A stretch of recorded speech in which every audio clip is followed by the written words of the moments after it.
In the mists of ancient time, where memory meets legend and stone remembers what flesh has forgotten, there echoes still the sound of bronze upon bronze, the whisper of wind through mountain passes, and the steady rhythm of sandaled feet upon sacred ground. Here, where the olive groves bend toward the sea and eagles circle peaks touched by immortal light, a name was carved not in marble, but in the very soul of courage itself. Leonidas, king, warrior, guardian of the narrow way, where civilization itself would stand trial by fire and iron. Listen now, as night settles over our restless world, to the story of the man who taught eternity the meaning of honor. If this journey into history moves you, take a moment to like, share, and subscribe. Let timeless stories find new hearts, just like yours. In the valley of the Eurotas River, where the Taygetus Mountains rise like sleeping titans against the Peloponnesian sky, there existed a place unlike any other in the ancient world.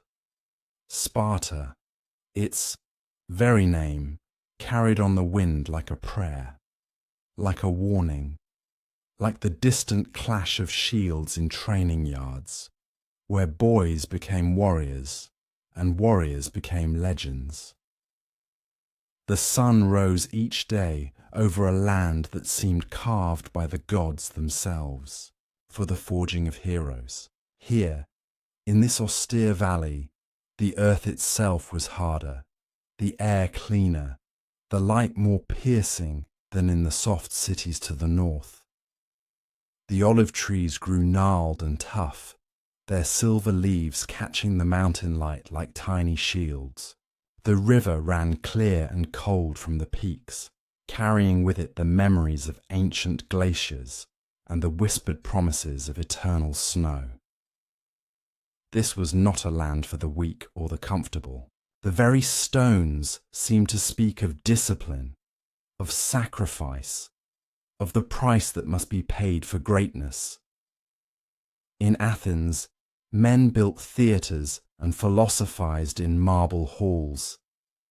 In Corinth, merchants counted their gold beside harbours heavy with the wealth of distant lands.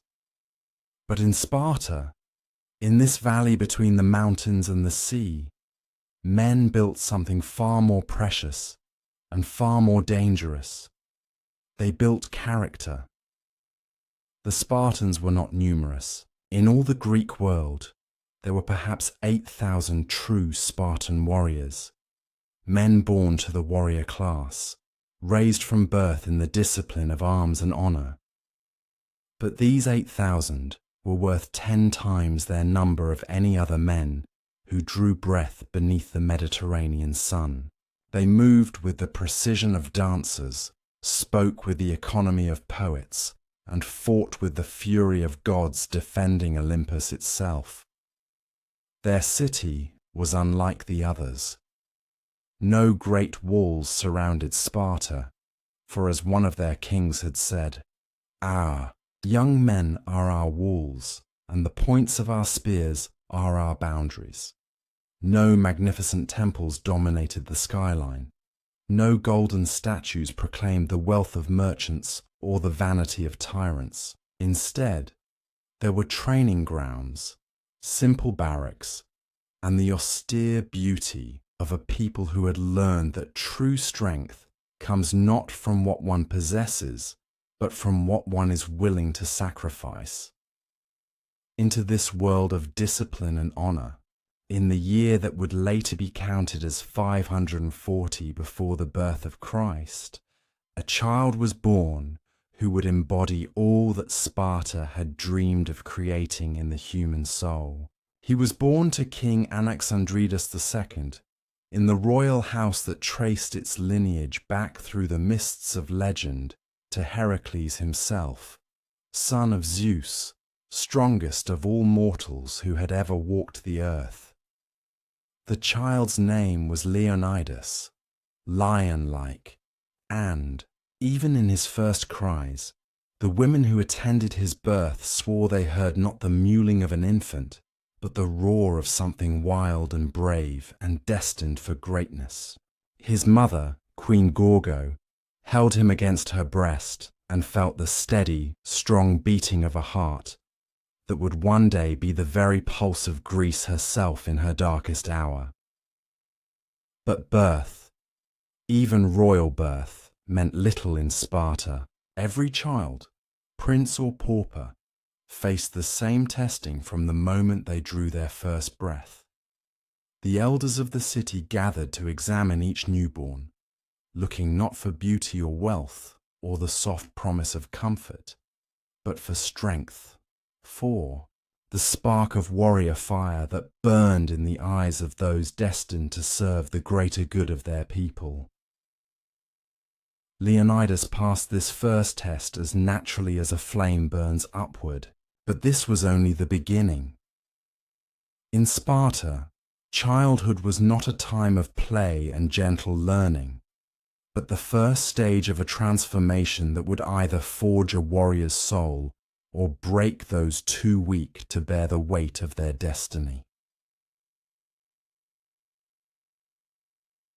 The age of 7, when other Greek children played with toys and learned their letters in the soft shade of their mother's gardens, Leonidas was taken from the royal palace and placed in the Agoge, the ancient institution that was part school, part military academy, and part sacred ritual. Here, boys learned not just to fight, but to become something more than merely human. They learned to become Spartan. The Agoge was housed in simple buildings of stone and timber, structures that spoke of function rather than beauty, of purpose rather than comfort. The sleeping quarters were bare, with thin mats on hard floors, and windows that let in the cold mountain air without glass or shutters to soften its bite. The dining halls contained simple wooden tables and benches, worn smooth by generations of young warriors who had sat there before, learning the first lesson of military life. That luxury weakens the soul, while hardship strengthens it. Leonidas, despite his royal blood, was treated no differently from the sons of common soldiers. His soft palace clothes were taken away and replaced with a single rough tunic that he would wear in all weather, summer and winter, until it hung in tatters from his growing frame. His feet went bare on stone and earth, in frost and flame, until the soles grew thick as leather and sensitive as a hound's nose to every texture of the ground beneath them. The boys were divided into groups called herds, and each herd was led by an older youth who had already proven himself in the trials of the Agoge.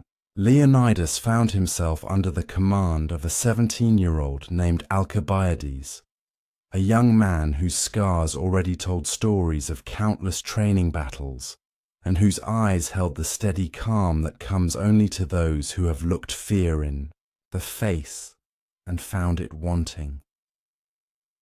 The days began before dawn, when the stars still wheeled overhead in their ancient patterns, and the air carried the sharp bite of mountain cold.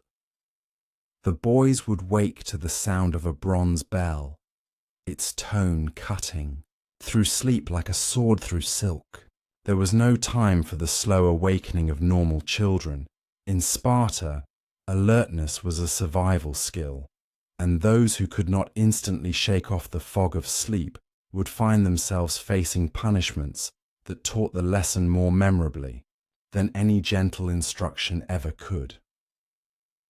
First came the run, not the leisurely jog of athletes, but the ground-eating pace of warriors who might need to march 30 miles in a day and still have strength left to fight at the end of it.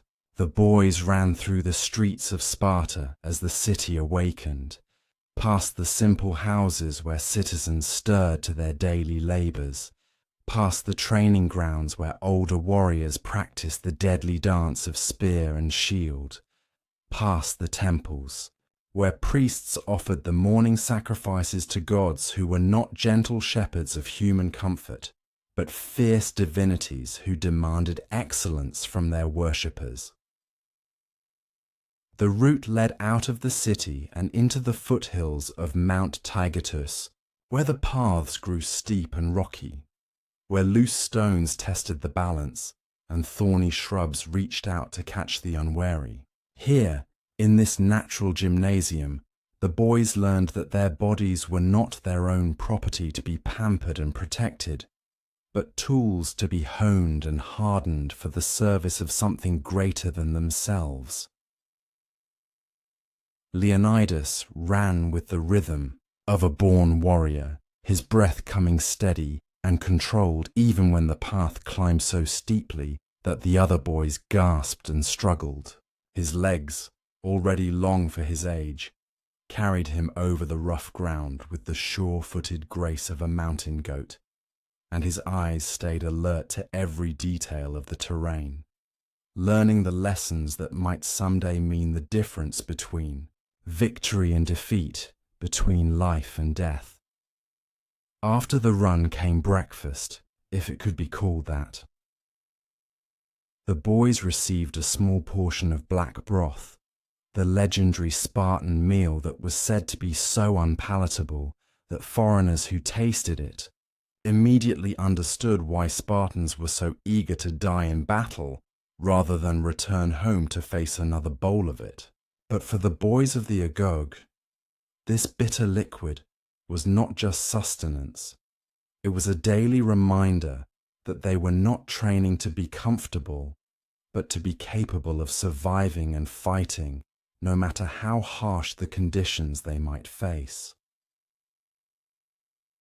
With the black broth came a small piece of coarse bread, and, if they were fortunate, a few olives or a piece of cheese made from goat's milk that had been aged until it was hard as stone and nearly as flavourless. The boys ate in silence, seated on hard benches in the austere dining hall, while one of their number read aloud from the poems of Tyrtaeus, the ancient warrior poet, whose verses sang of the glory that awaited those who died bravely in battle, and the shame that followed those who showed their backs to the enemy. After the meal came lessons, but not the kind taught in other Greek cities. The boys learned to read and write, but only enough to understand military dispatches and to inscribe their names on their shields and weapons. They learned music, but only the war songs that would inspire courage in battle and the mournful hymns that honoured the heroic dead. They learned to dance, but their dances were the Pyrrhic, martial movements that taught the patterns of advance and retreat, thrust and parry, the deadly choreography that would serve them when bronze met bronze in the press of battle. Mathematics, they learned as well, but their numbers were the calculations of warfare. How many days' supplies were needed for a march of a given distance? How to divide rations among a given number of men? How to calculate the angle of a spear thrust to pierce armor most effectively? Geography was the study of battlefields and defensive positions, of mountain passes and river crossings, of all the places where armies might meet and where strategy could turn the tide of war. But the most important lessons were those that could not be taught from scrolls or recited from memory. These were the lessons learned in the training yard, where wooden swords and practice spears taught hands to move with the speed of thought, where heavy shields trained shoulders to bear the weight of bronze protection without faltering, where the intricate steps of phalanx warfare became as natural as breathing.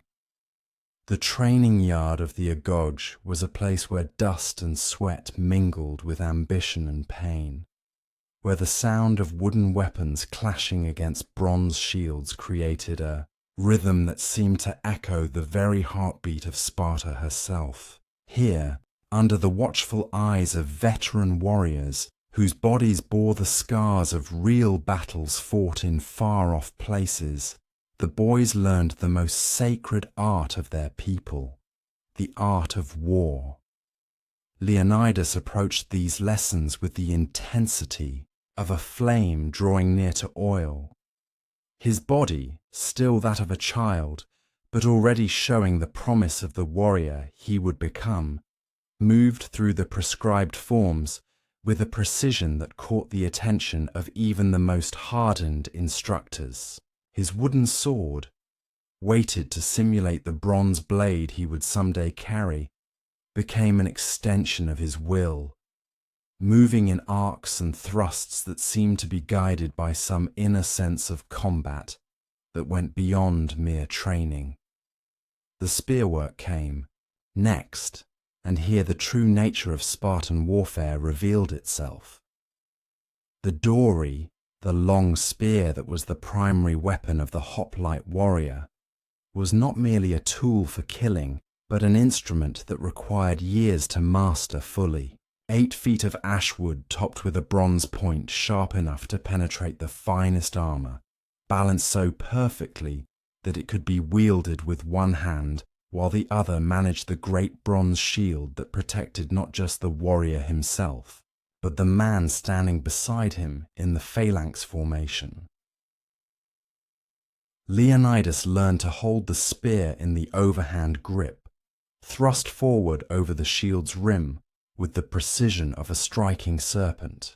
Hour after hour, he practiced the movement until his arm moved without conscious thought, until the point of his practiced spear could find the gaps in imaginary armor with the unerring accuracy that would someday mean the difference between returning home in triumph or being carried back on his shield in the ultimate honor of a warrior's death. But individual skill, however great, was only part of the Spartan way of war. The true strength of their military lay not in the prowess of single heroes, but in the disciplined cooperation of the Phalanx, that formation of shields and spears that had made the Greek armies the terror of the ancient world. Learning to fight as part of this formation was like learning to become part of a single, many-bodied creature that moved and struck with unified purpose. The boys practiced in groups of 8, then 16, then 32, learning to move as one organism. Step by step, they advanced across the training ground, their shields overlapping to create a bronze wall that no enemy charge could break, their spears projecting forward like the quills of some enormous, deadly porcupine. The formation required absolute trust. Each man's right side was protected by his neighbor's shield, and any break in the line could doom them all. Leonidas excelled at this cooperative warfare as much as he did at individual combat. His position in the formation was always steady, his shield never wavering from its proper place in the line, his spear never dropping from the precise angle that presented maximum threat to any enemy foolish enough to face a Spartan phalanx. But more than his technical skill, it was his presence that began to mark him as something special. The other boys seemed to draw strength from fighting beside him, as if his quiet confidence spread through the formation like warmth from a fire. The instructors noticed this quality in the young prince, and they began to give him small commands within the training exercises. "Leonidas!" old Cleandros would bark, his voice rough from years of shouting orders on practice fields and real battlefields alike. "Take the left wing and show these cubs how to refuse the flank." And Leonidas would step forward, his young voice carrying clearly across the dusty ground as he positioned his section of the formation to meet an imaginary threat from the side. Combat training filled the mornings, but the afternoons brought different challenges. The boys were sent out into the countryside around Sparta with minimal equipment and instructions to survive on their own for days at a time. These expeditions were not camping trips or adventures, but serious tests of resourcefulness, endurance, and courage. The mountains around Sparta were home to wolves and bears, to bandits and wild boars, to all manner of dangers that could test a young warrior's mettle.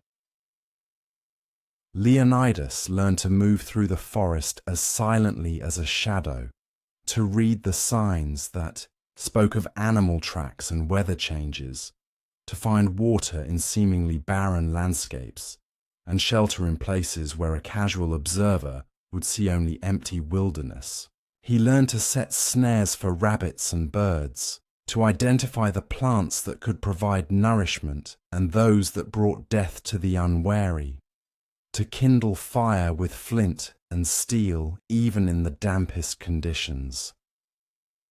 But perhaps most importantly, he learned to endure. On these expeditions, the boys were deliberately given insufficient food and forced to supplement their rations through their own efforts.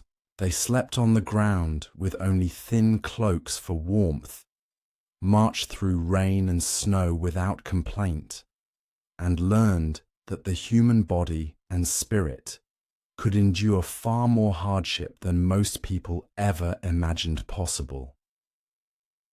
Sometimes these expeditions became more than mere survival exercises. The instructors would divide the boys into opposing forces and stage mock battles that could last for days, with one group attempting to defend a position while the other tried to capture it, or both. Sides maneuvering through the rough country seeking advantage over their opponents. These war games were conducted with wooden weapons, but they were serious affairs nonetheless, and more than one boy returned to Sparta with bruises and cuts that testified to the realism of the training. In one such exercise, when Leonidas was 12 years old and had grown tall and lean like a young wolf, he was given command of a small force tasked with defending a narrow canyon against a larger group of attackers. The canyon was a perfect miniature of the kind of defensive position that Spartan warriors might find themselves holding in real warfare. Steep walls on either side, a narrow passage that prevented the enemy from bringing their superior numbers to bear effectively, and limited routes of retreat that made the defense a matter of victory or death. Leonidas studied the ground with the careful attention that his instructors had drilled into him through countless lessons. He positioned his small force not at the narrowest point of the canyon, as might seem logical, but somewhat back from it, where a slight widening of the passage would allow his opponents to think they had achieved a breakthrough while actually walking into a trap. He concealed half his force on the ledges above the path, armed with practiced javelins and slings loaded with clay pellets, while he led the rest in a fighting retreat that drew the attackers deeper into the canyon. When the attacking force, confident of victory, pressed forward into what they thought was the final assault, Leonidas gave the signal that brought his hidden warriors into action. Practiced javelins rained down from above, while his retreating force suddenly turned and formed a solid phalanx line that blocked any further advance. Caught between the missiles from above and the spears from in front, with the canyon walls preventing any flanking maneuvers, the attacking force found themselves in exactly the position that real enemies of Sparta would face years later in a far more famous narrow pass. The exercise ended with the complete defeat of the attacking force, but more importantly, it marked Leonidas as a young man who understood not just the mechanics of warfare, but its deeper principles. He had shown that he could think as well as fight, that he could see the possibilities hidden in terrain and situation, that he possessed the kind of strategic mind that could turn disadvantage into victory through careful planning and bold execution. As Leonidas entered his 15th year, the Agoge prepared to test not just his physical skills and tactical knowledge, but the deeper qualities that distinguished a true Spartan warrior from a mere soldier. The trials that awaited him were designed to probe the very foundations of his character, to discover whether he possessed the courage, resourcefulness, and moral strength that would be required of him when he faced real enemies in real battles, where defeat meant not just shame, but death. The first of these trials was the theft test, an ancient ritual that seemed to contradict everything that civilized peoples taught about honesty and proper behavior. The boys were required to steal their food from the common mess halls, from private homes, even from the stores kept by the helots who served the warrior class. But this was not mere thievery for its own sake. It was a carefully designed exercise in stealth, courage, and quick thinking under pressure. The true test was not in the stealing, but in avoiding capture. A boy who was caught faced severe punishment, not for the crime of theft, which was expected, but for the greater crime of clumsiness and failure. This paradox taught a lesson that went to the heart of Spartan military doctrine, that in warfare the mission was paramount, and the successful completion of that mission might require actions that would be forbidden in peacetime but became necessary for the survival of the state and the protection of one's comrades. Leonidas approached this trial with the same careful planning that he brought to tactical exercises. He studied the routines of the mess halls, learning when the cooks arrived and departed, when the stores were checked, and when they were left unguarded. He observed the patterns of the helot servants, noting which ones were alert and observant, and which ones were careless or distracted by their duties. When he finally made his attempt, it was with the precision of a military operation, moving through the pre-dawn darkness like a ghost. He slipped through a window that he had previously noted was often left unlatched, made his way to the storage area where dried meat and hard cheese were kept for the common meals, and selected just enough food to satisfy the requirements of the test without taking so much that his theft would be immediately obvious. But as he prepared to leave, he heard footsteps approaching, one of the kitchen slaves arriving earlier than usual to begin preparations for the morning meal. Most boys faced with such a situation would have panicked, either fleeing immediately and risking capture in their haste, or freezing in place and hoping not to be discovered. Leonidas chose a third option that displayed both quick thinking and remarkable nerve. Instead of hiding or running, he calmly walked toward the approaching slave, the stolen food concealed beneath his cloak, and greeted the man as if he had every right to be there. "You're early today, Nicias," he said, addressing the slave by name, a detail he had learned through careful observation. "I was sent to check whether the stores were secure after yesterday's delivery." The slave, faced with what appeared to be a routine inspection by one of his master's sons, simply nodded and went about his business, never suspecting that he had just been deceived by a 15-year-old boy who had turned a potentially disastrous encounter into a successful completion of his mission. Leonidas walked calmly away, his stolen prize secure, his lesson learned. That audacity could sometimes succeed where stealth alone might fail. The next trial was designed to test endurance and pain tolerance, qualities that would be essential when facing the inevitable wounds and hardships of military campaign. The boys were required to endure ritual flogging at the altar of Artemis Orthia, the fierce goddess who was said to protect Sparta, but who demanded proof of worthiness from those who sought her favor. This was no mere symbolic ritual, but a genuine test of physical and mental fortitude. The boys were stripped to the waist and bound to posts near the goddess's altar, then whipped with leather thongs by older students who showed no mercy to their younger comrades. The test was not simply to endure the pain without crying out, though that was expected, but to show absolute self-control throughout the ordeal, maintaining dignity and composure even as the whips cut into flesh and blood flowed down their backs. Some boys fainted from the pain and were revived with cold water only to face more lashes.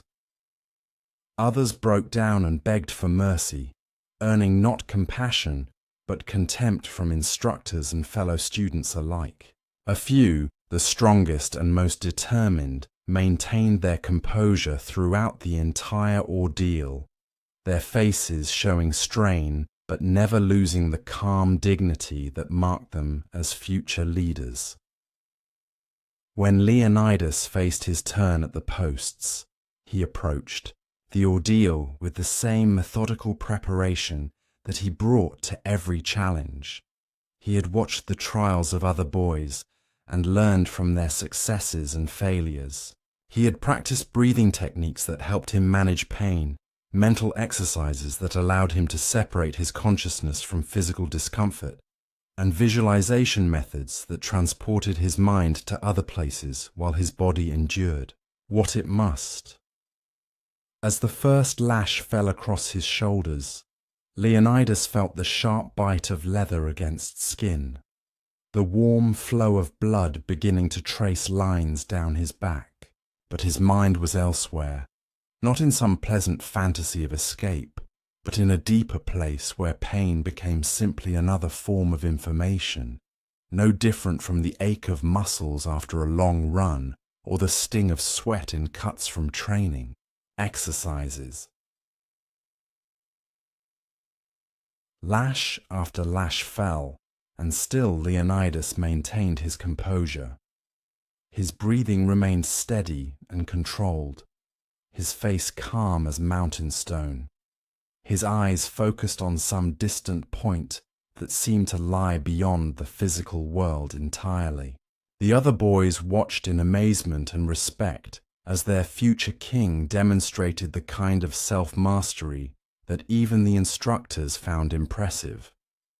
When the ordeal finally ended and Leonidas was released from the posts, he stood without assistance, despite the wounds on his back, bowed respectfully to the altar of the goddess, and walked calmly to where his comrades waited. Only then, when duty had been satisfied and proper forms observed, did he allow himself to accept help in cleaning and binding his wounds. But the most important test was yet to come, the trial that would determine not just whether Leonidas possessed courage and skill, but whether he had the moral character that would make him worthy to lead other warriors into battle and perhaps to death. This was the Krypteia, the secret service that took the most promising young men away from the Agoge for a year of solitary operations in the mountains and countryside around Sparta. The Krypteia served multiple purposes in Spartan society. It was both final examination and practical training, both test of individual capability and service to the state. The young men selected for this honor were sent out alone, with minimal equipment and supplies, to live off the land while conducting surveillance of potential enemies and threats to Spartan security. This included monitoring the Helot population for signs of unrest or rebellion, tracking the movements of foreign agents who might be spying on Spartan military preparations, and eliminating specific threats that had been identified by the intelligence networks of the ephors who governed the city alongside the kings. It was dangerous work that required not just physical courage, but moral fortitude, the ability to make life and death decisions without guidance or oversight from superiors.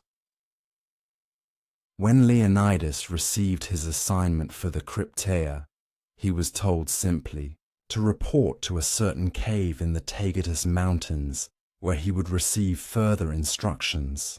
The location was a day's hard climb from Sparta, high enough in the peaks that snow often lay on the ground even in summer, isolated enough that a man could go for weeks without seeing another human being.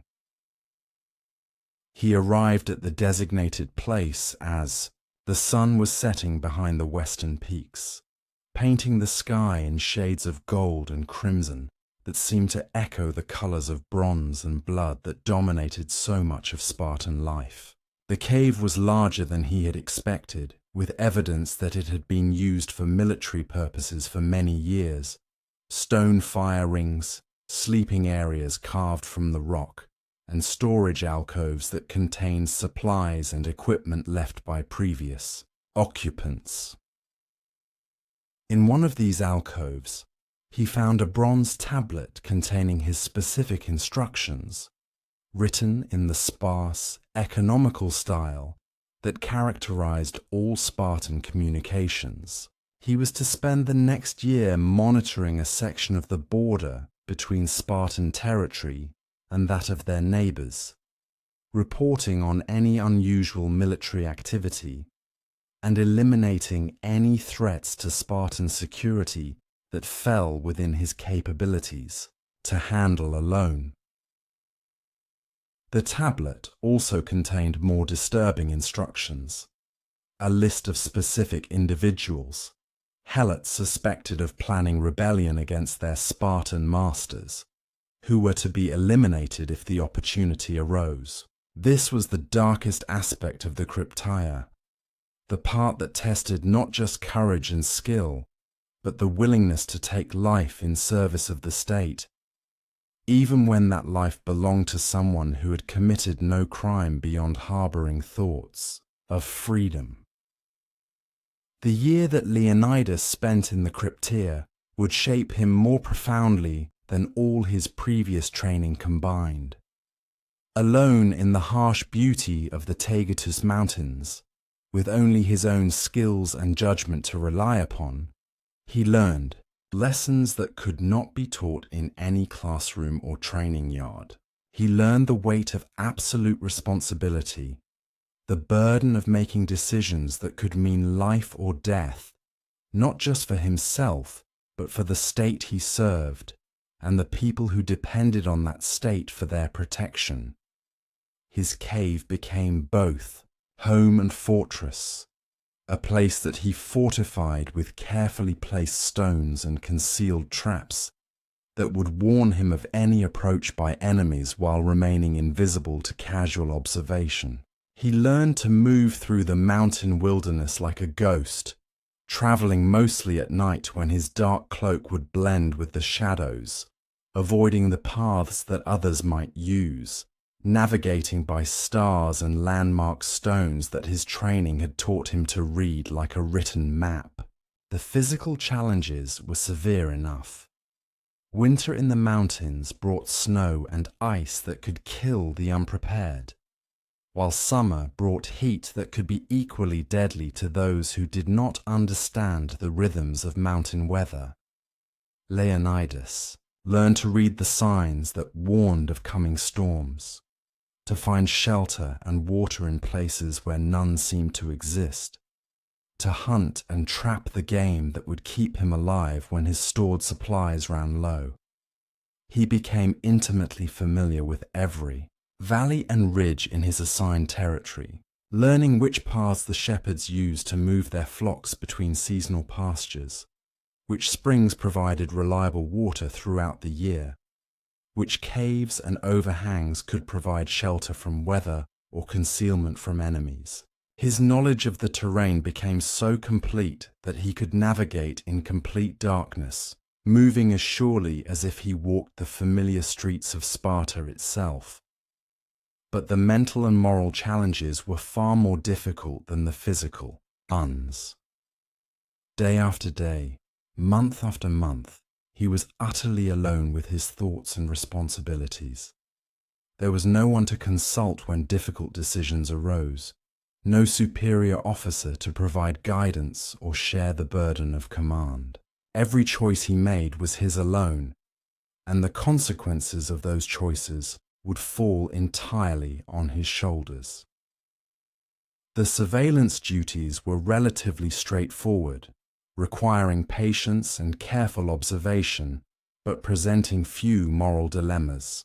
He watched the border roads for signs of military movement, noting when merchant caravans passed through and whether they might be carrying intelligence along with their trade goods. He observed the activities of the border settlements, learning which of the inhabitants might be sympathetic to Sparta's enemies, and which could be counted upon to provide information or assistance if needed. This work taught him valuable lessons about intelligence gathering and the complex web of relationships that existed between the various Greek city-states.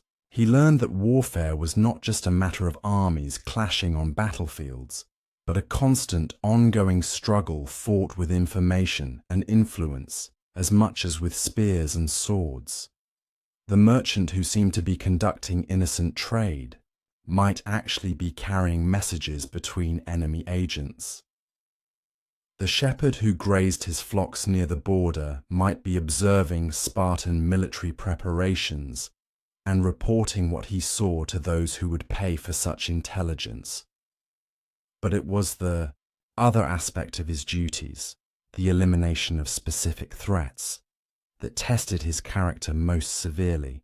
The names on his bronze tablet were not those of foreign enemies or armed rebels, but of helots who had been identified as potential leaders of resistance movements, men whose only crime was the desire for freedom from a system that held them in bondage from birth to death. Leonidas found himself wrestling with questions that had no easy answers. These men were indeed potential threats to Spartan security. History had shown that helot rebellions could be devastating to the warrior class that depended on their labor for survival. If they were allowed to organize and plan, they might succeed in overthrowing the system that had created the unique military culture of Sparta, the culture that produced warriors capable of defending all of Greece against foreign invasion. But they were also human beings, men with families and dreams and the same desire for freedom that burned in every Spartan heart. The very qualities that Spartans valued most highly, courage, determination, the refusal to accept unjust domination, were the same qualities that drove these helots to risk their lives in pursuit of liberation from their bondage. The first name on his list was that of Aristodemos, a helot who worked in the iron mines that provided metal for Spartan weapons, and who had been observed holding secret meetings with other workers. The intelligence reports indicated that he was planning some kind of work stoppage or sabotage that could cripple the production of military equipment at a time when rumors of Persian military preparations were growing stronger with each passing month. Leonidas spent weeks observing Aristodemos, learning his routines and habits, studying the man who had been marked for death. What he found was not a monster or a traitor, but a man of obvious intelligence and courage who had managed to maintain his dignity despite a lifetime of servitude. Aristodemos worked harder than any of his fellow miners, showed kindness to the younger workers, and seemed to command genuine respect from those around him.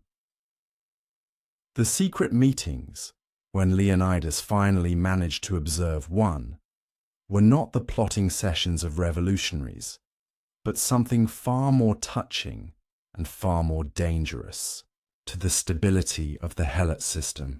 Aristodemos was teaching his fellow workers to read and write, skills that were forbidden to Helots precisely because education could lead to ideas of freedom and self-determination. For days, Leonidas watched and waited, knowing that his orders were clear but struggling with the moral implications of what he was being asked to do. Aristodemos was indeed a threat to the Spartan system, but he was a threat because he represented the best possibilities of human nature, the desire to learn, to grow, to pass knowledge on to others, to imagine a better future for one's children. The opportunity to complete his mission came when Aristodemos, following his usual routine, made his way alone to a remote part of the mining area where he often went to think and plan his lessons. It would have been simple to strike from concealment, with javelin or knife, to make the death look like an accident or the work of bandits. The man would be dead. The threat to Spartan security would be eliminated, and Leonidas would have proven himself capable of the hardest duties that his society might require of him. Instead, Leonidas made a choice that would haunt him for the rest of his life. He stepped out of concealment and faced Aristodemos directly, his weapons visible but not immediately threatening. The Helot, recognizing the red cloak and bronze armor of a Spartan warrior, knew immediately that his life was forfeit, but he faced his fate with the same dignity that he had shown throughout his life. "You have come to kill me," Aristodemos said quietly, his voice steady, despite the fear that must have filled his heart. "I will not beg for my life, young lord, but I would ask that you spare those who have learned from me. They seek only knowledge, not rebellion." Leonidas looked into the eyes of this man who faced death so calmly and saw something that shook him to his very foundations. He saw the same courage, the same dignity, the same refusal to compromise with dishonor that he had been taught to value above all other qualities. In that moment, he understood that courage was not the exclusive property of the Spartan warrior class, that honor could exist in the heart of a Helot slave as readily as in the breast of a king. "You are right," Leonidas said after a long moment of silence. "I have come to kill you, but I find that I cannot do so without offering you the choice that every warrior deserves. The chance to die with weapons in your hands, fighting for what you believe in." He removed a spare dagger from his belt and placed it on the ground between them, then stepped back to give Aristodemos the opportunity to arm himself. It was a gesture that violated every principle of the Krypteia, that turned an assassination into something approaching an honorable duel, but it was also the only way that Leonidas could complete his mission without destroying something essential in his own soul. Aristodemos looked at the offered weapon for a long moment, then shook his head slowly. "I thank you for the honor, young lord, but I am not a warrior. I am a teacher, and my weapon is knowledge, not bronze. If I must die, let it be as what I am, not as a poor imitation of what you are." The dignity of this response affected Leonidas, even more profoundly than the man's courage in facing death. Here was someone who understood himself completely, who had found his own form of honor that was different from but equal to the warrior's code. In that moment, Leonidas made the most important decision of his young life, a decision that would shape everything that came after. Then you will not die today, he said, sheathing his weapons. But you must leave this place and never return. Take your knowledge and your dignity to some other land where they will not be seen as threats to the established order. I will report that I tracked you to the border, but that you escaped into foreign territory. Aristodemos stared at him in amazement, hardly daring to believe that his life was being spared. Why? He asked simply. Leonidas considered the question carefully before answering.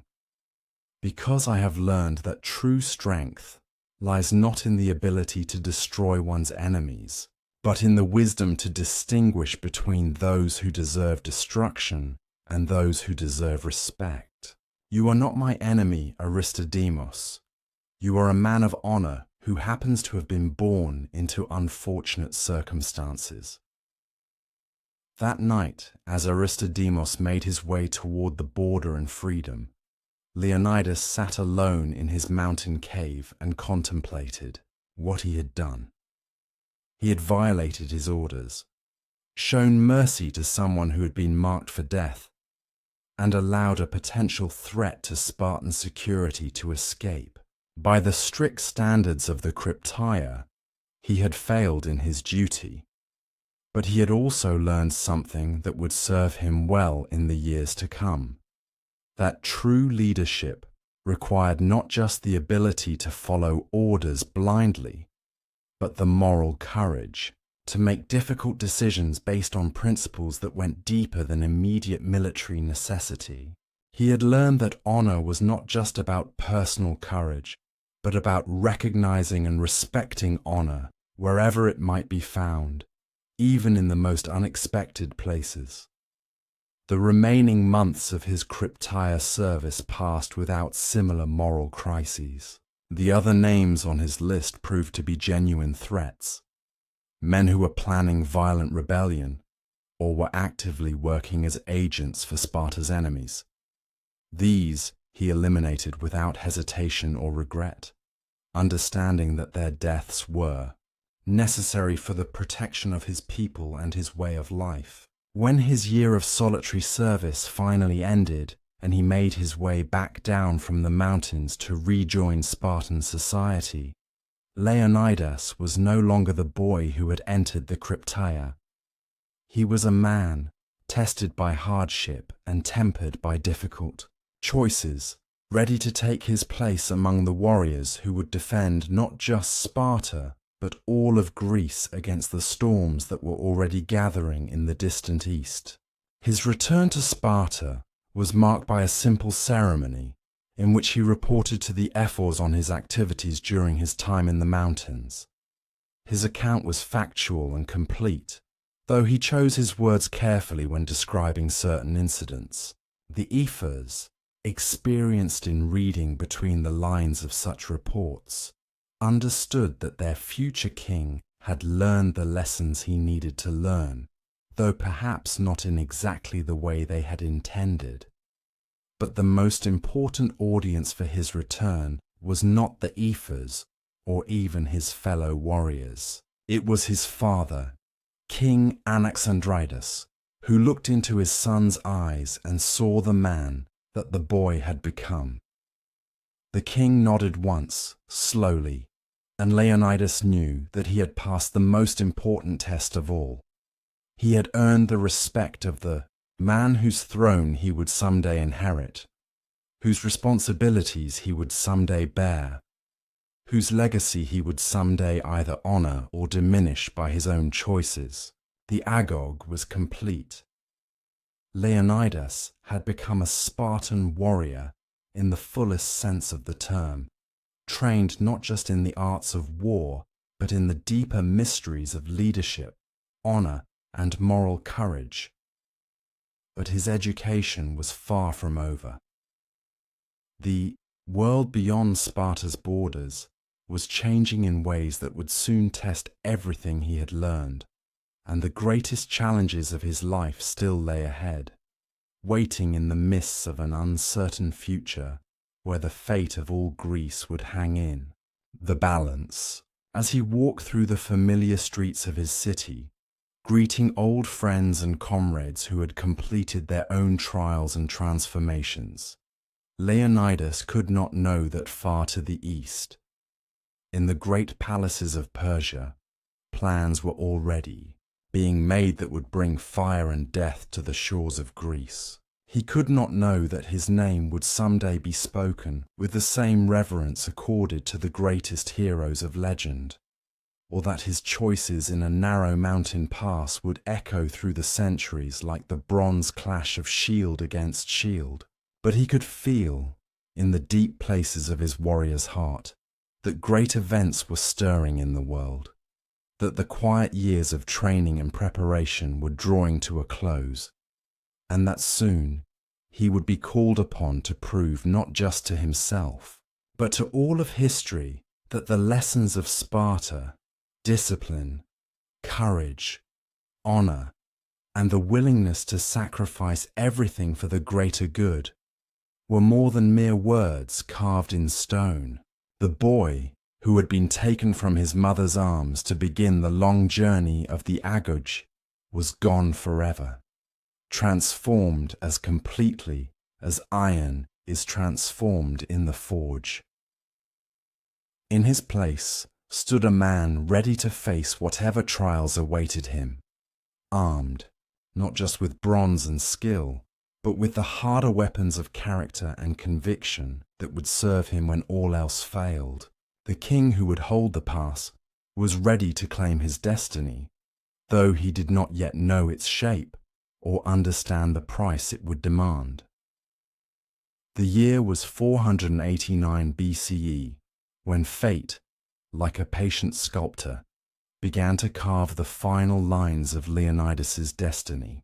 His brother Cleomenes, the rightful king, had ruled Sparta with the fierce passion of a man who saw enemies in every shadow and treachery in every whispered word. The madness that would claim him had already begun its slow, inexorable march through his mind, though few yet recognized the signs. In the halls of the royal palace, where ancient bronze shields caught the morning light and threw it back in geometric patterns across stone floors worn smooth by generations of Spartan feet, Leonidas watched his brother pace like a caged lion. Cleomenes spoke of conspiracies that existed only in the labyrinth of his troubled thoughts, of Persian gold corrupting Spartan hearts, of helots planning rebellion in the dark hours before dawn. The transformation had been gradual, so subtle, that those closest to the king had dismissed the early signs as the natural suspicion of a ruler surrounded by ambitious men. But Leonidas, who had shared childhood games and adolescent training with this brother, recognized something deeper and more troubling in Cleomenes' increasingly erratic behavior. The sharp mind that had once navigated the treacherous waters of Greek politics with remarkable skill now seemed to turn inward, feeding on itself like a snake devouring its own tail. It was during the sacred festival of Artemis Orthia, when the young men of Sparta underwent their ritual flogging to prove their endurance, that the full extent of Cleomenes' madness became undeniable. As the leather whips fell and the boys bit their lips to silence any cry of pain, as their blood stained the altar steps and the crowd watched in solemn approval, Cleomenes suddenly stood and declared that the goddess herself had spoken to him in visions. The assembled Spartans, accustomed to their king's increasingly strange pronouncements, listened with growing unease as Cleomenes described elaborate divine revelations that made little sense to mortal ears. He spoke of Persian ships that could fly through the air, of earthquakes that would swallow Athens whole, of a great battle where the dead would rise to fight alongside the living. His voice rose to a fever pitch, as he gestured wildly at the sky, calling upon Zeus to witness his words and strike down any who doubted his divine connection. That night, as olive oil lamps flickered in the royal chambers and the autumn wind rattled the shutters, Leonidas found his brother kneeling before a small altar, methodically cutting his own flesh with a ceremonial dagger. The wounds were shallow, more symbolic than dangerous, but the sight sent a chill through Leonidas's heart that had nothing to do with the cold mountain air. "Brother," Leonidas said softly, approaching with the careful steps one might use near a wounded animal. "What offerings do you make to the gods at this hour?" Cleomenes looked up, and in his eyes Leonidas saw not the familiar fire of Spartan determination, but something alien and fragmented, like light reflected in broken water. "The gods demand payment," Cleomenes whispered, his voice barely audible above the wind. "For every victory, for every enemy defeated, for every day that Sparta stands unconquered. They demand payment in blood and madness, and I am their willing debtor." The end came swiftly after that. Within days, Cleomenes was found dead in his chamber, having taken his own life in a manner so violent and systematic that even the battle-hardened Spartans who discovered him were shaken. The official pronouncement spoke of a noble death, of a king who had sacrificed himself for the good of his people. But those who knew the truth understood that madness, not nobility, had guided his final actions. And so, in the cool morning light of a day that seemed no different from any other, Leonidas found himself standing before the ephors, the 5 elected officials who served as both advisors and watchdogs to the Spartan kings. These men, weathered by years of political maneuvering and hardened by the responsibilities of governance, studied the new king with calculating eyes. The coronation ceremony was deliberately simple, as befitted a people who valued substance over spectacle. There were no golden crowns or jeweled scepters, no elaborate processions through flower-strewn streets. Instead, Leonidas stood in the Agora, the public square where Spartans gathered to hear announcements and witness the administration of justice, and swore the ancient oaths that bound him to his people and his city. He swore to uphold the laws given by Lycurgus, the legendary lawgiver whose reforms had shaped Sparta into the military state it had become. He swore to protect the dual kingship, sharing power with his co-ruler Demaratus, whose family traced their lineage back through different mythical ancestors. He swore to defend Sparta against all enemies, foreign and domestic, and to preserve the way of life that had made his people the most feared warriors in all of Greece. But even as he spoke these time-honored words, Leonidas was aware of the storm clouds gathering on the eastern horizon. Reports had been filtering in for months of a vast Persian army assembling in Asia Minor, of ships being constructed in numbers that strained belief, of tribute being demanded from Greek cities that had never before bent the knee to foreign masters. The Persian Empire, vast beyond comprehension, stretched from the shores of the Mediterranean to the mountains of India, encompassing dozens of peoples and hundreds of cities. At its heart sat Darius, the great king, whose very title proclaimed his dominion over all other rulers. From his palace in Persepolis, with its soaring columns and intricate carvings, Darius governed an empire that made even the combined territories of all Greek city-states seem like a small provincial holding. For years, this eastern colossus had seemed content to leave the Greeks to their internal squabbles and petty wars. But the Ionian revolt had changed everything. The Greek cities of Asia Minor, long under Persian rule, had risen in rebellion with the backing of Athens and Eretria. The revolt had been crushed with characteristic Persian efficiency, but the aid given by mainland Greeks had not been forgotten or forgiven. Darius had sent envoys throughout Greece, demanding earth and water as symbols of submission. Many cities had complied, their leaders calculating that resistance would bring only destruction. But Athens had thrown the Persian envoys into a pit, and Sparta had cast them into a well, declaring that if they wanted earth and water, they could find plenty of both at the bottom. These acts of defiance had sealed the fate of both cities. Persian honor, Persian pride, and Persian strategic interests all demanded that such insults be answered with overwhelming force.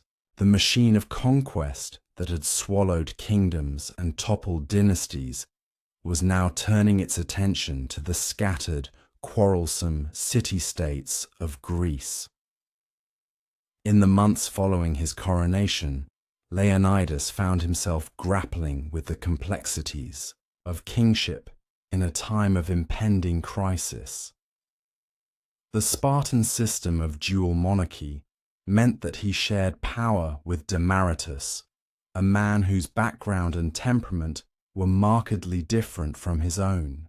Where Leonidas had earned his place through the deaths of his brothers and the vagaries of succession, Demaratus had inherited his throne through unbroken lineage, his claim to royal blood unchallenged by any whisper of illegitimacy. Yet it was precisely this difference that created tension between the two kings.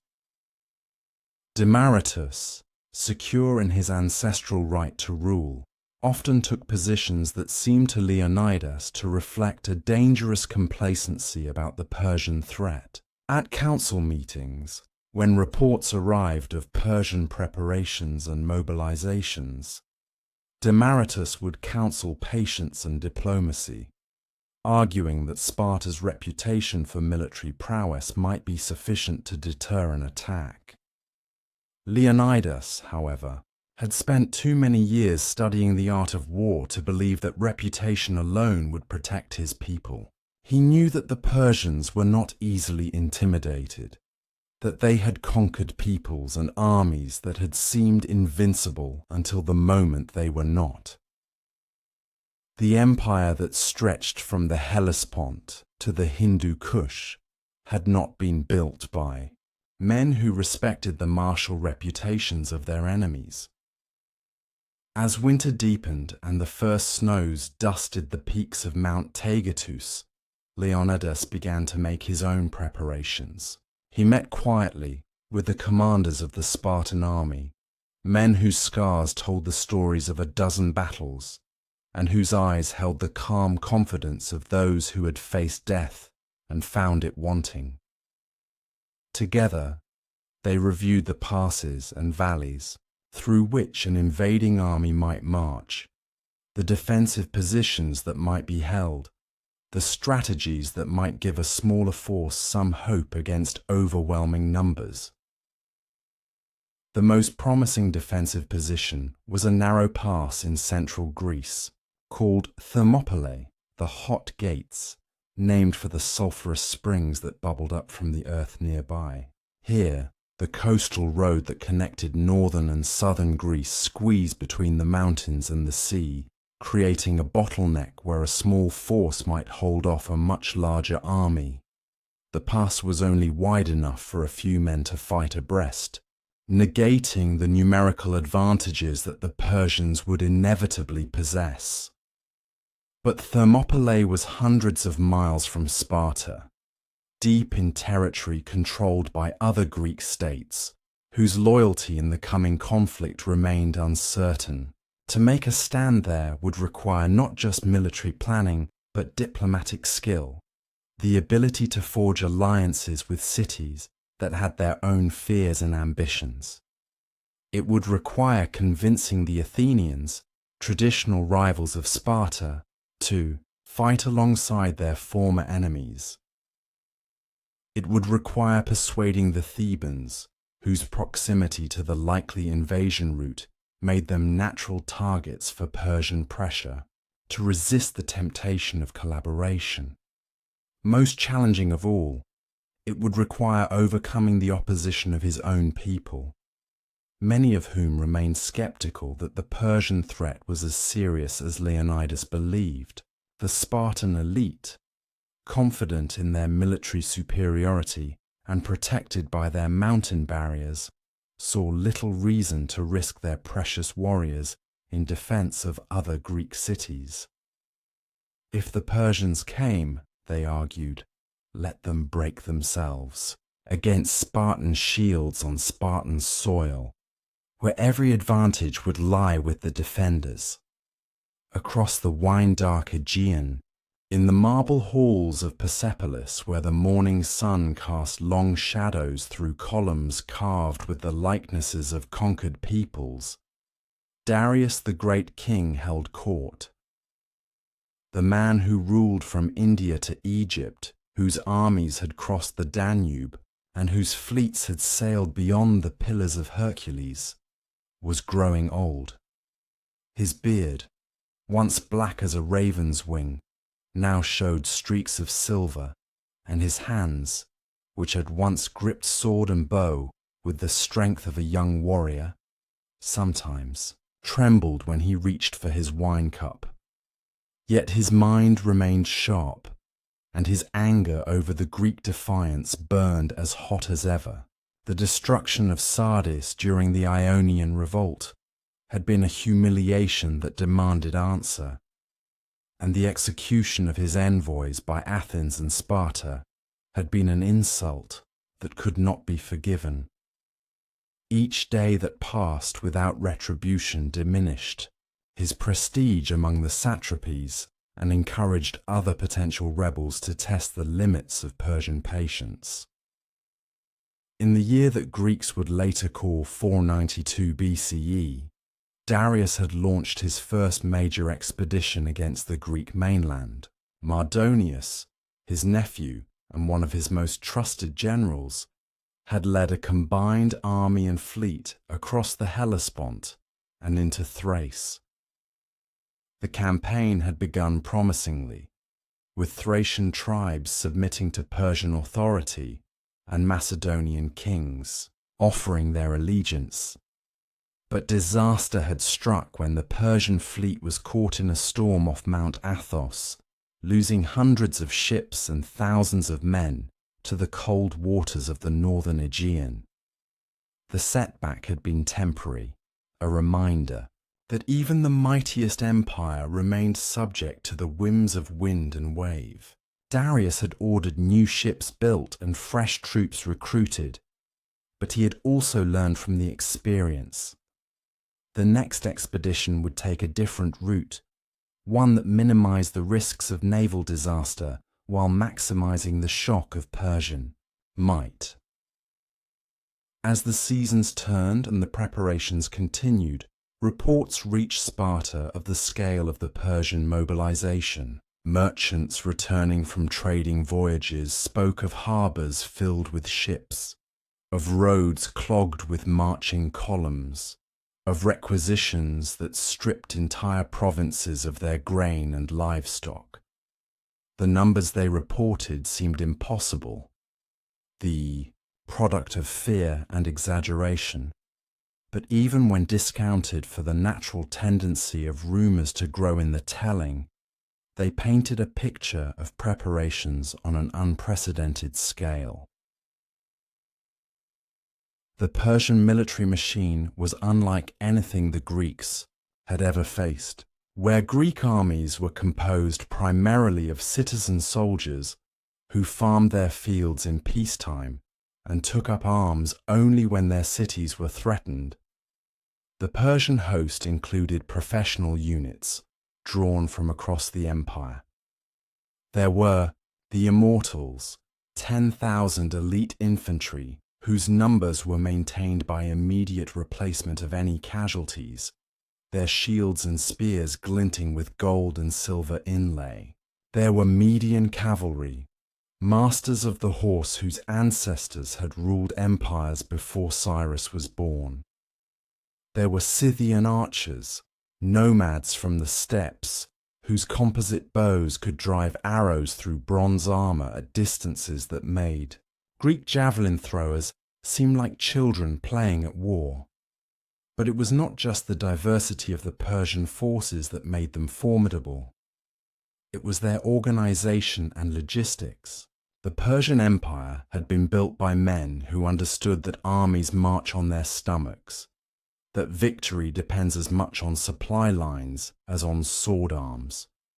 The roads that connected the far-flung provinces of the empire carried not just royal messengers, but also the grain and gold that kept the military machine functioning, the administrative system that tracked tribute from subject peoples also tracked the movement of troops and supplies, ensuring that Persian armies could operate far from their bases for months or even years at a time.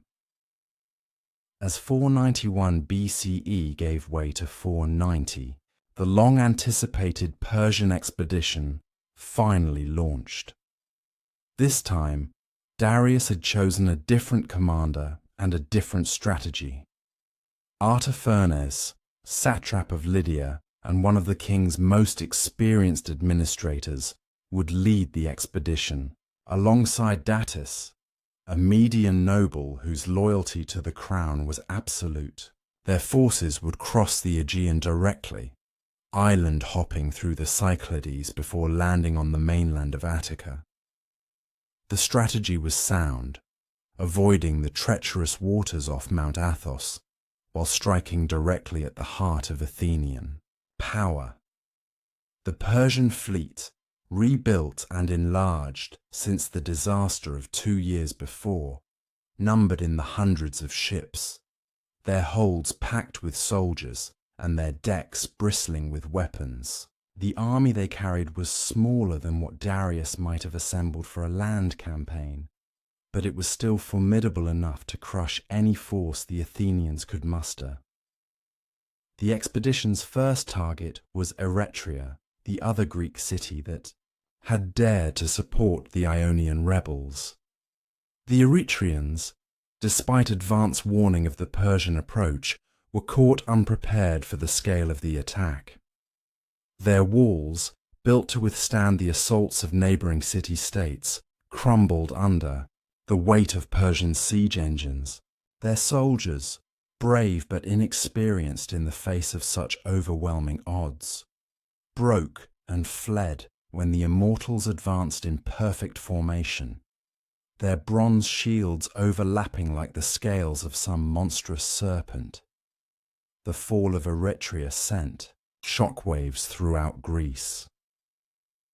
Here was proof that Persian power was not merely a distant threat, but an immediate reality.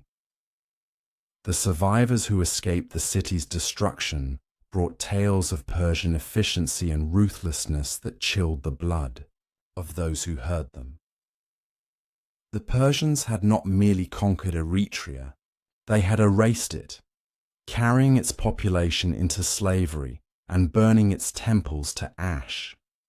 In Athens, the news of Eretria's fate triggered a crisis that threatened to tear the city apart.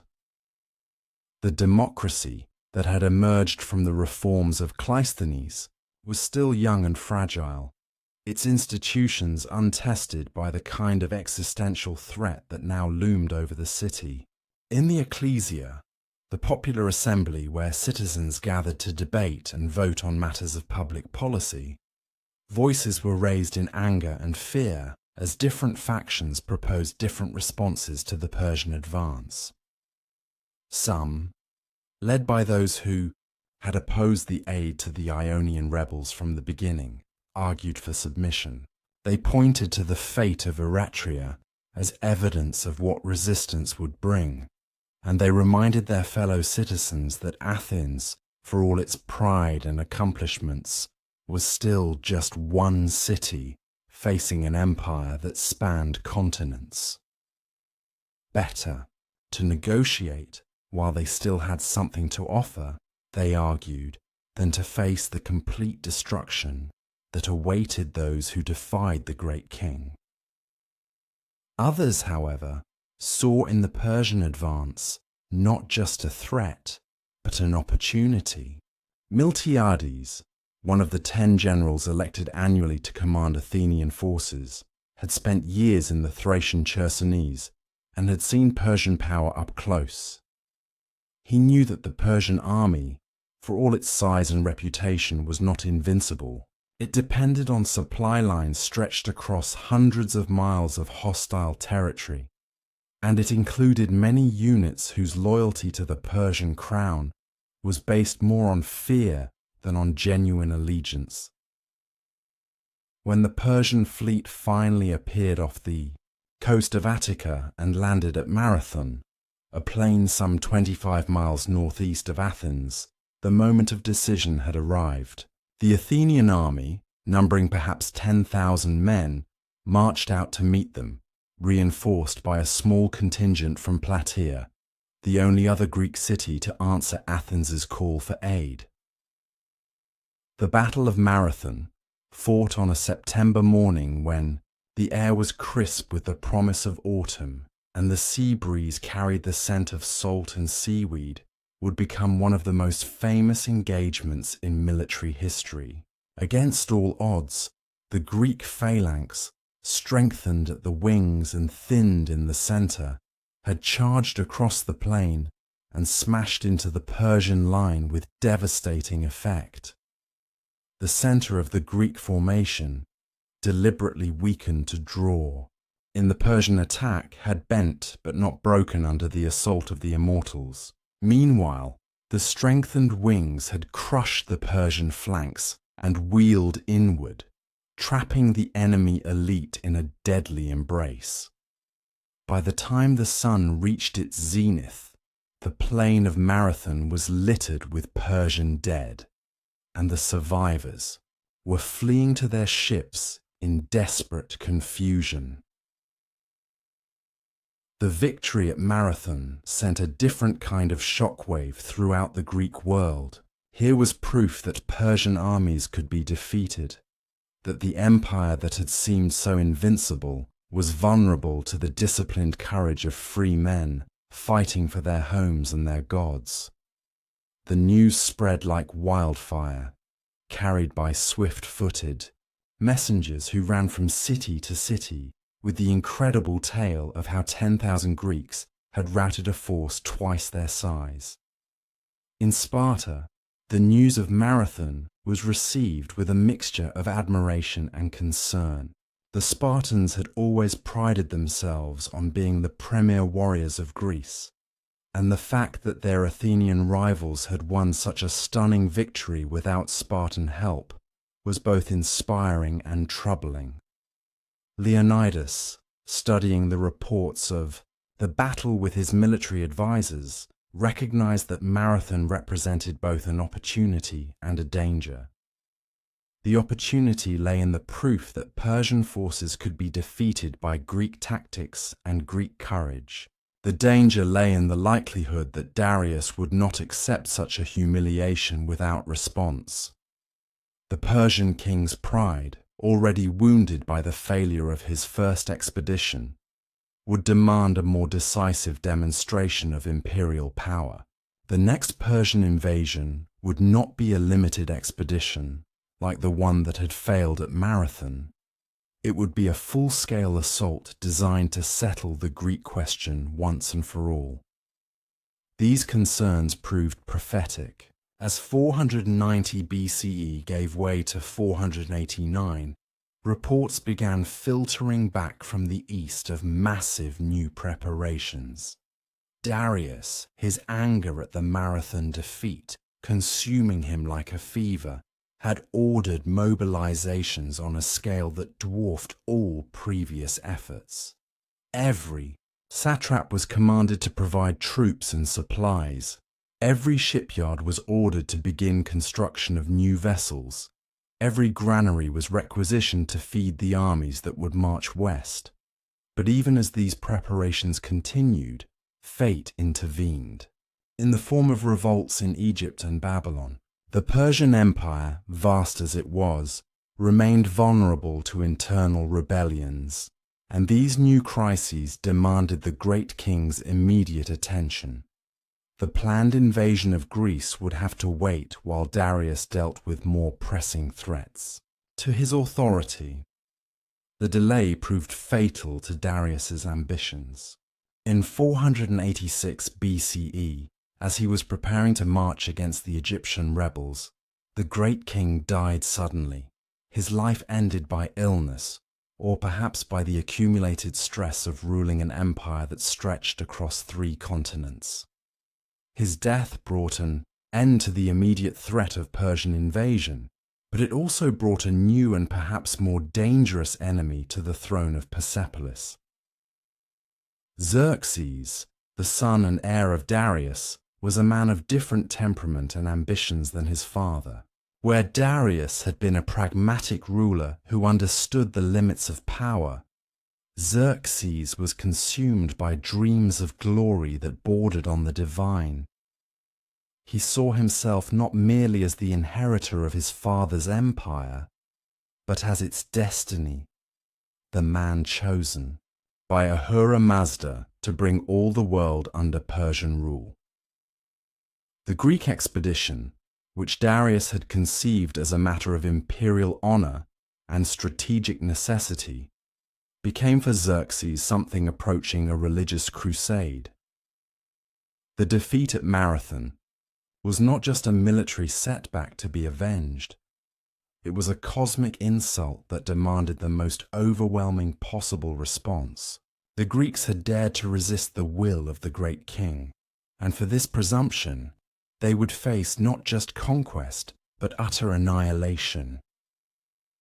As the new king consolidated his power and put down the revolts that had distracted his father, he also began planning an invasion of Greece that would make all previous Persian expeditions seem like mere raids.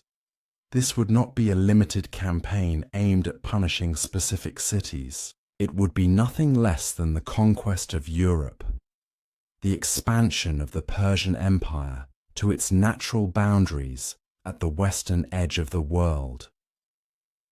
The preparations that Xerxes ordered were on a scale that strained the resources of even the mighty Persian Empire. A canal was dug through the peninsula of Mount Athos to avoid the treacherous waters that had destroyed the fleet of Mardonius. A bridge of boats was constructed across the Hellespont, linking Asia and Europe and allowing the Persian army to march directly into European territory.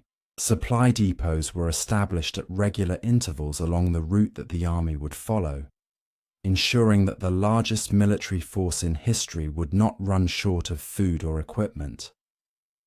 The numbers involved in these preparations were almost beyond comprehension. Later, Greek historians would claim that Xerxes assembled an army of over 2 million men, a figure that modern scholars regard as exaggerated, but which gives some sense of the scale of the Persian mobilization. Even if the true numbers were only half or a quarter of what the Greeks claimed, it would still represent the largest military force that had ever been assembled in the ancient world. As reports of these preparations filtered back to Greece, they created a crisis of confidence that threatened to paralyze the resistance before it could even begin. Many Greek cities, faced with the prospect of facing such overwhelming odds, began to reconsider their previous defiance. Envoys from Xerxes, bearing offers of clemency for those who submitted voluntarily, found receptive audiences in cities that had once proudly proclaimed their independence. The Greek response was complicated by the traditional disunity that had always characterized relations between the city-states. Athens and Sparta, the 2 most powerful cities, remained committed to resistance, but they had a long history of rivalry and mistrust that made cooperation difficult. The smaller cities, caught between the great powers, were often more concerned with their local rivalries than with the distant Persian threat. It was in this atmosphere of growing crisis and uncertainty that a conference was called at Corinth, bringing together representatives from all the Greek cities that remained committed to resistance. The delegates who gathered in the autumn of 481 BCE represented the last hope of Greek independence, the final chance to forge a united front against the Persian invasion that was now clearly imminent. The conference faced seemingly insurmountable obstacles. The Athenians and Spartans, despite their shared commitment to resistance, disagreed fundamentally about strategy and command. The Athenians, emboldened by their victory at Marathon, favored an aggressive defense that would meet the Persians as far north as possible. The Spartans, more cautious and perhaps more realistic about the odds they faced, preferred to fight, on ground of their own choosing, using the natural barriers of central Greece to offset Persian numerical superiority. The question of command was even more contentious. The Athenians, as the victors of Marathon, felt they had earned the right to lead the coalition. The Spartans, as the acknowledged military masters of Greece, insisted that their superior expertise in warfare made them the natural choice for overall command. Neither side was willing to serve under the other, and the smaller cities were reluctant to commit their forces to a unified strategy unless they could be assured of competent leadership. For days, the debate raged in the halls of Corinth, with speeches that ranged from impassioned pleas for unity to bitter accusations of cowardice and betrayal. Some delegates argued for making a stand at the passes of Thermopylae and Artemisium, where the terrain might give the Greeks some advantage. Others favoured falling back to the Isthmus of Corinth, the narrow neck of land that connected the Peloponnese to the rest of Greece, where a defensive line might be more easily maintained. Through all these debates, Leonidas remained largely silent, listening to the arguments with the patience of a man who had learned to weigh words carefully before speaking. When he finally rose to address the assembly, his words carried the weight of absolute conviction. "My fellow Greeks," he began, his voice carrying clearly through the hall, "we debate strategy and command as if we were planning a campaign against our neighbours, as if this were merely another war in the endless cycle of conflict that has always marked our relations. But this is not such a war. This is a battle for the very soul of our civilization, for the right to live as free men rather than as slaves to an Eastern despot." He paused, letting his words sink in before continuing. "The Persians come not just to conquer our cities, but to extinguish our way of life. They would make us bow down before their king as if he were a god, abandon our laws for his decrees, surrender our sons to his armies and our daughters to his harems. Against such a fate, no sacrifice is too great, no risk too terrible." The hall fell silent as Leonidas spoke, his words cutting through the petty rivalries and personal ambitions that had dominated the previous debates. Here was a man who understood that the approaching conflict was about more than military strategy or political advantage.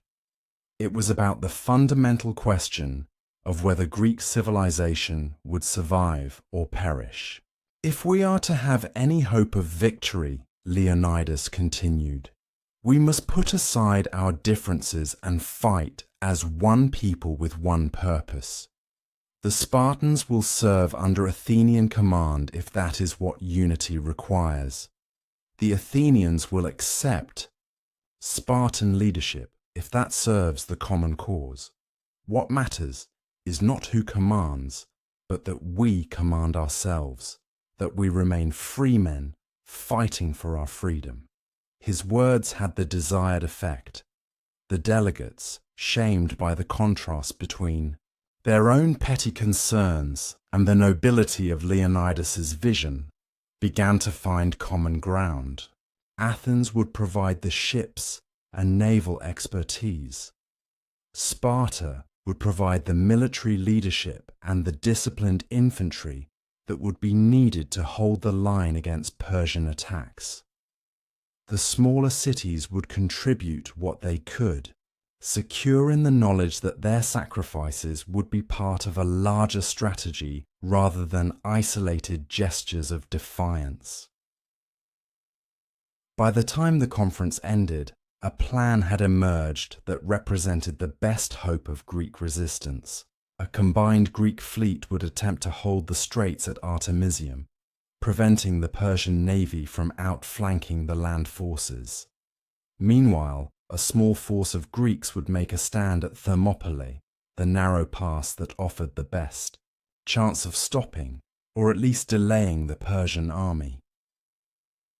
The assignment of this crucial mission fell naturally to Leonidas and his 300. The Spartans were the acknowledged masters of infantry warfare, and Thermopylae was exactly the kind of defensive position where their superior training and discipline might offset the overwhelming numerical advantage of their enemies. It would be a desperate gamble, but it was the only chance the Greeks had of buying time for the rest of the coalition to prepare its defences. As winter deepened and the first snows began to fall on the mountains of central Greece, Leonidas returned to Sparta to begin his final preparations.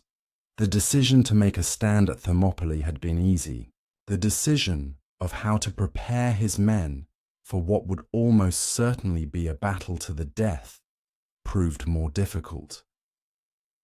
The 300 who would accompany him to the pass had been chosen not just for their skill in battle, but for their status as fathers of living sons. This was the Spartan way, ensuring that the bloodlines of the warrior elite would continue even if the warriors themselves fell in battle. Each man understood that he was marching to his death, that survival was not part of the mission that had been assigned to them. Yet there was no air of despair or resignation in the preparations.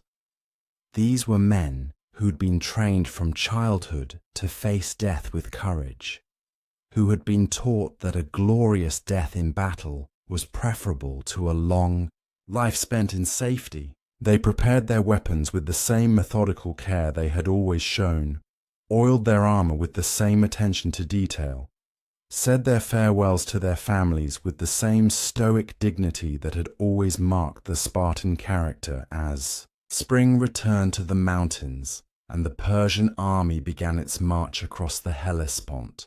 Leonidas knew that the moment of destiny was at hand. The storm that had been gathering in the east for so many years was finally about to break over Greece, and he and his 300 would be standing directly in its path. The die had been cast, the players had taken their positions, and the greatest drama in the history of the ancient world was about to begin. In the narrow pass of Thermopylae, where the road between North and South Greece squeezed between mountain and sea, the fate of Western civilization would be decided by the clash of bronze on bronze, the meeting of Eastern despotism and Western freedom, the collision of two worlds that could not coexist. Leonidas had accepted his role in this drama with the same calm resolve that had marked his entire life. He would hold the pass as long as mortal man could hold it. and when he could hold it no longer, he would die in such a manner that his death would inspire others to continue the fight. The 300 would follow their king into the jaws of death, and their sacrifice would become the foundation upon which Greek freedom would be built. The Persian tide was rising, but it would break against the rocks of Spartan courage, and in breaking, it would reveal the limits of tyranny and the power of free men fighting for their homes, their gods, and their way of life. The greatest battle in the history of the world was about to begin, and at its center stood a Spartan king who had chosen to die rather than yield, to sacrifice everything for the chance that others might live free. The sacred vapors still clung to Leonidas as he descended from the oracle's chamber at Delphi, her words echoing in the chambers of his mind like bronze struck upon bronze. The priestess had spoken through divine madness, her voice not her own, carrying prophecies that would shape the fate of nations. In the flickering torchlight of the temple's depths, she had delivered her cryptic message. Either Sparta would fall, or a king of the line of Heracles must perish. The weight of these words settled upon his shoulders like the cloak of kingship itself. Leonidas understood the divine mathematics of fate. One life measured against the survival of his people, the continuation of the Spartan way that had endured for generations beyond memory. As he emerged into the mountain sunlight, the sacred olive groves of Delphi whispering in the afternoon breeze, he felt the invisible threads of destiny tightening around him. His retinue waited in respectful silence, reading the gravity etched upon their king's weathered features. These were men who had known him since boyhood, who had witnessed his transformation from prince to warrior to sovereign. They saw in his eyes not fear, but the terrible clarity that comes when a man glimpses the shape of his own fate and chooses to embrace it rather than flee.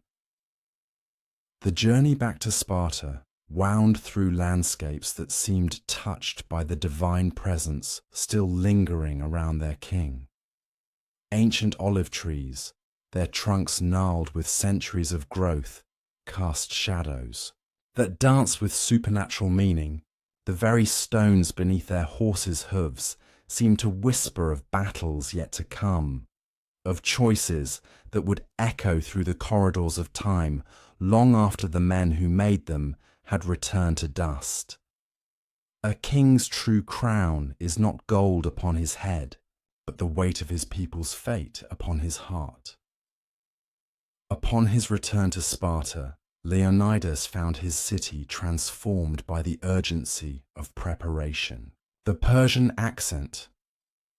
advance had continued its inexorable march westward, each day bringing reports of cities fallen, armies absorbed, resistance crushed beneath the weight of Xerxes' seemingly infinite host. The great king's messengers had already visited every Greek city-state, demanding the traditional tokens of submission, earth and water, symbols of complete surrender to Persian dominion.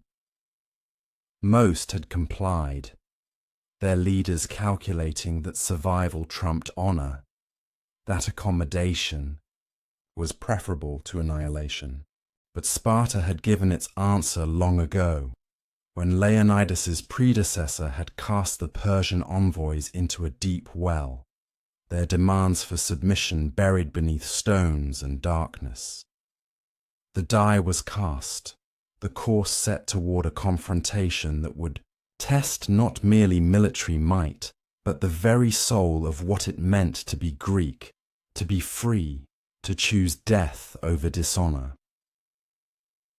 In the Agoge training grounds where he had once bled and learned the warrior's craft, Leonidas now stood as selector of Sparta's finest. The task before him was both sacred and terrible. To choose 300 men who would march with him to face an army that blackened the earth with its multitude.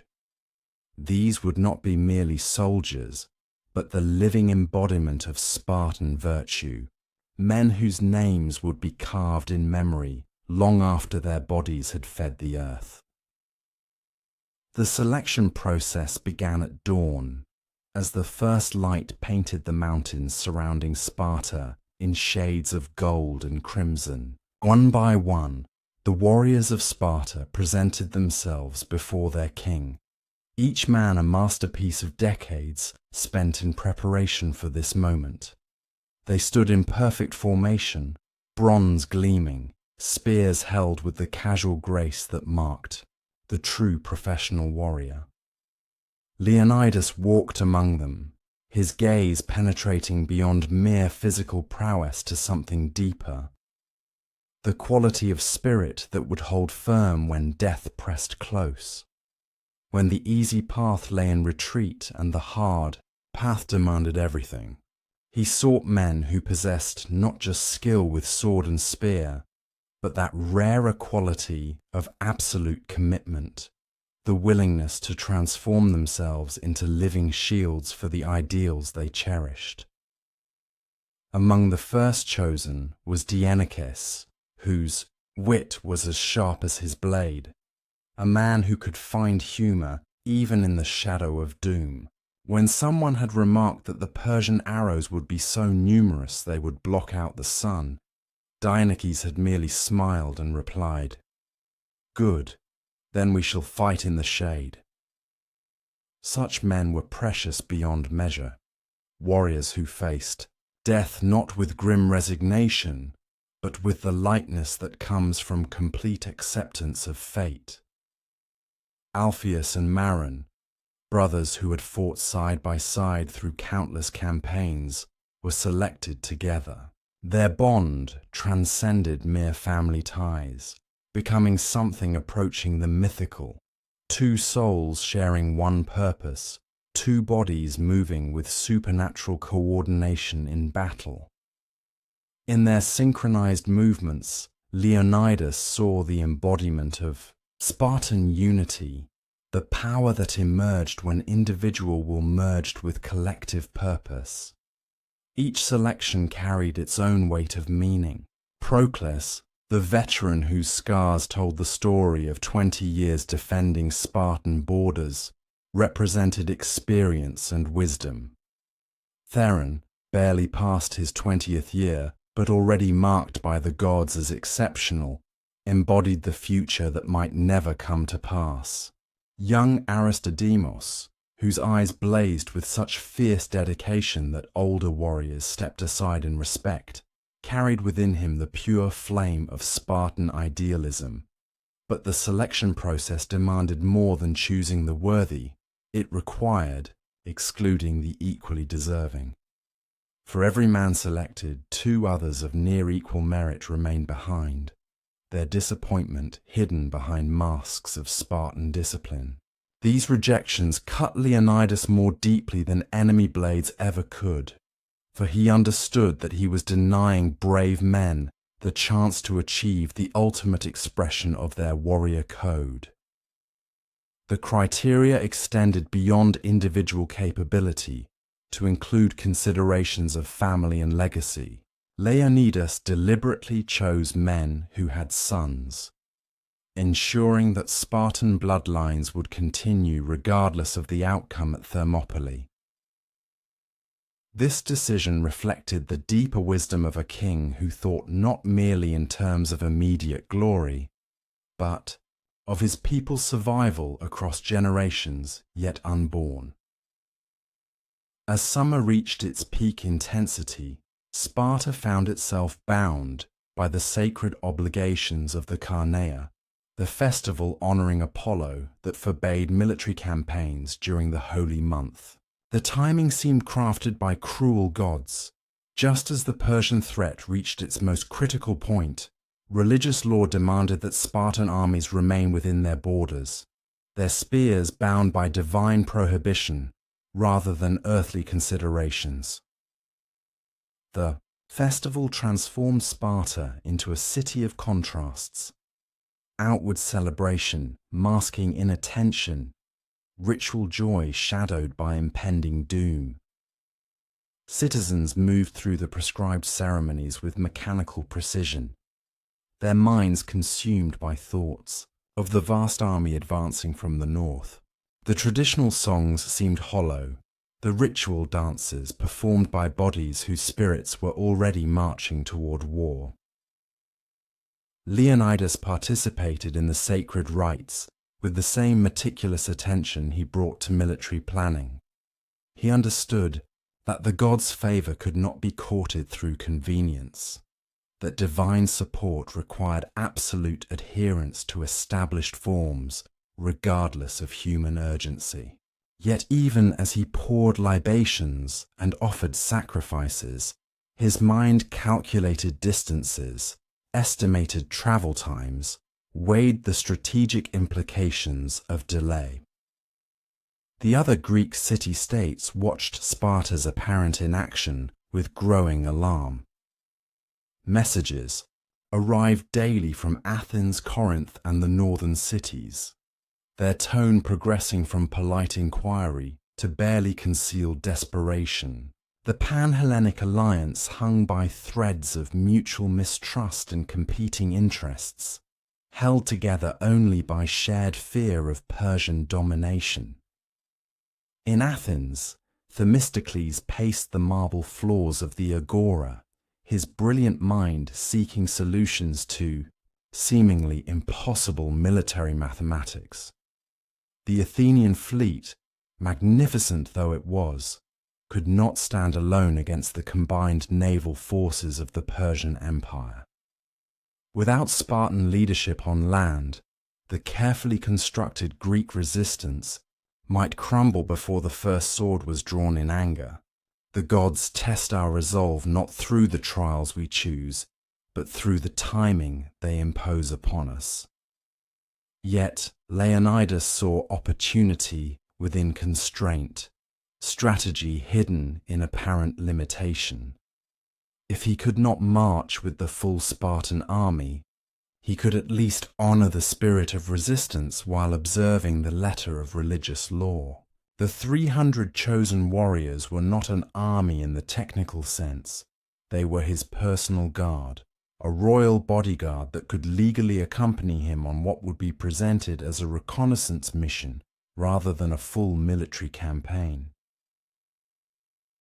This distinction might seem like mere wordplay to outsiders, but in the complex world of Greek religious and legal traditions, such nuances carried the weight of divine approval or condemnation. Leonidas walked the razor's edge between obedience and rebellion, finding a path that satisfied both the gods and the desperate needs of his people. As the Krypteia festival neared its conclusion, Sparta transformed itself into a hive of controlled activity. The 300 began their final preparations with the methodical precision that marked all Spartan endeavors. Each man inspected his equipment with the care of a craftsman examining his finest work. Bronze armor polished to mirror brightness, spear points honed to surgical sharpness, shields bearing the lambda symbol that proclaimed their identity to friend and foe alike.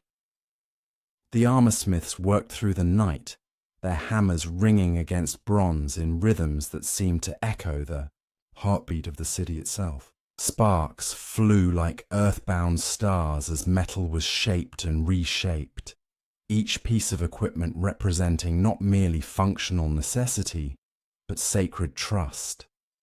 A warrior's arms were extensions of his soul, tools through which honor and duty found their ultimate expression.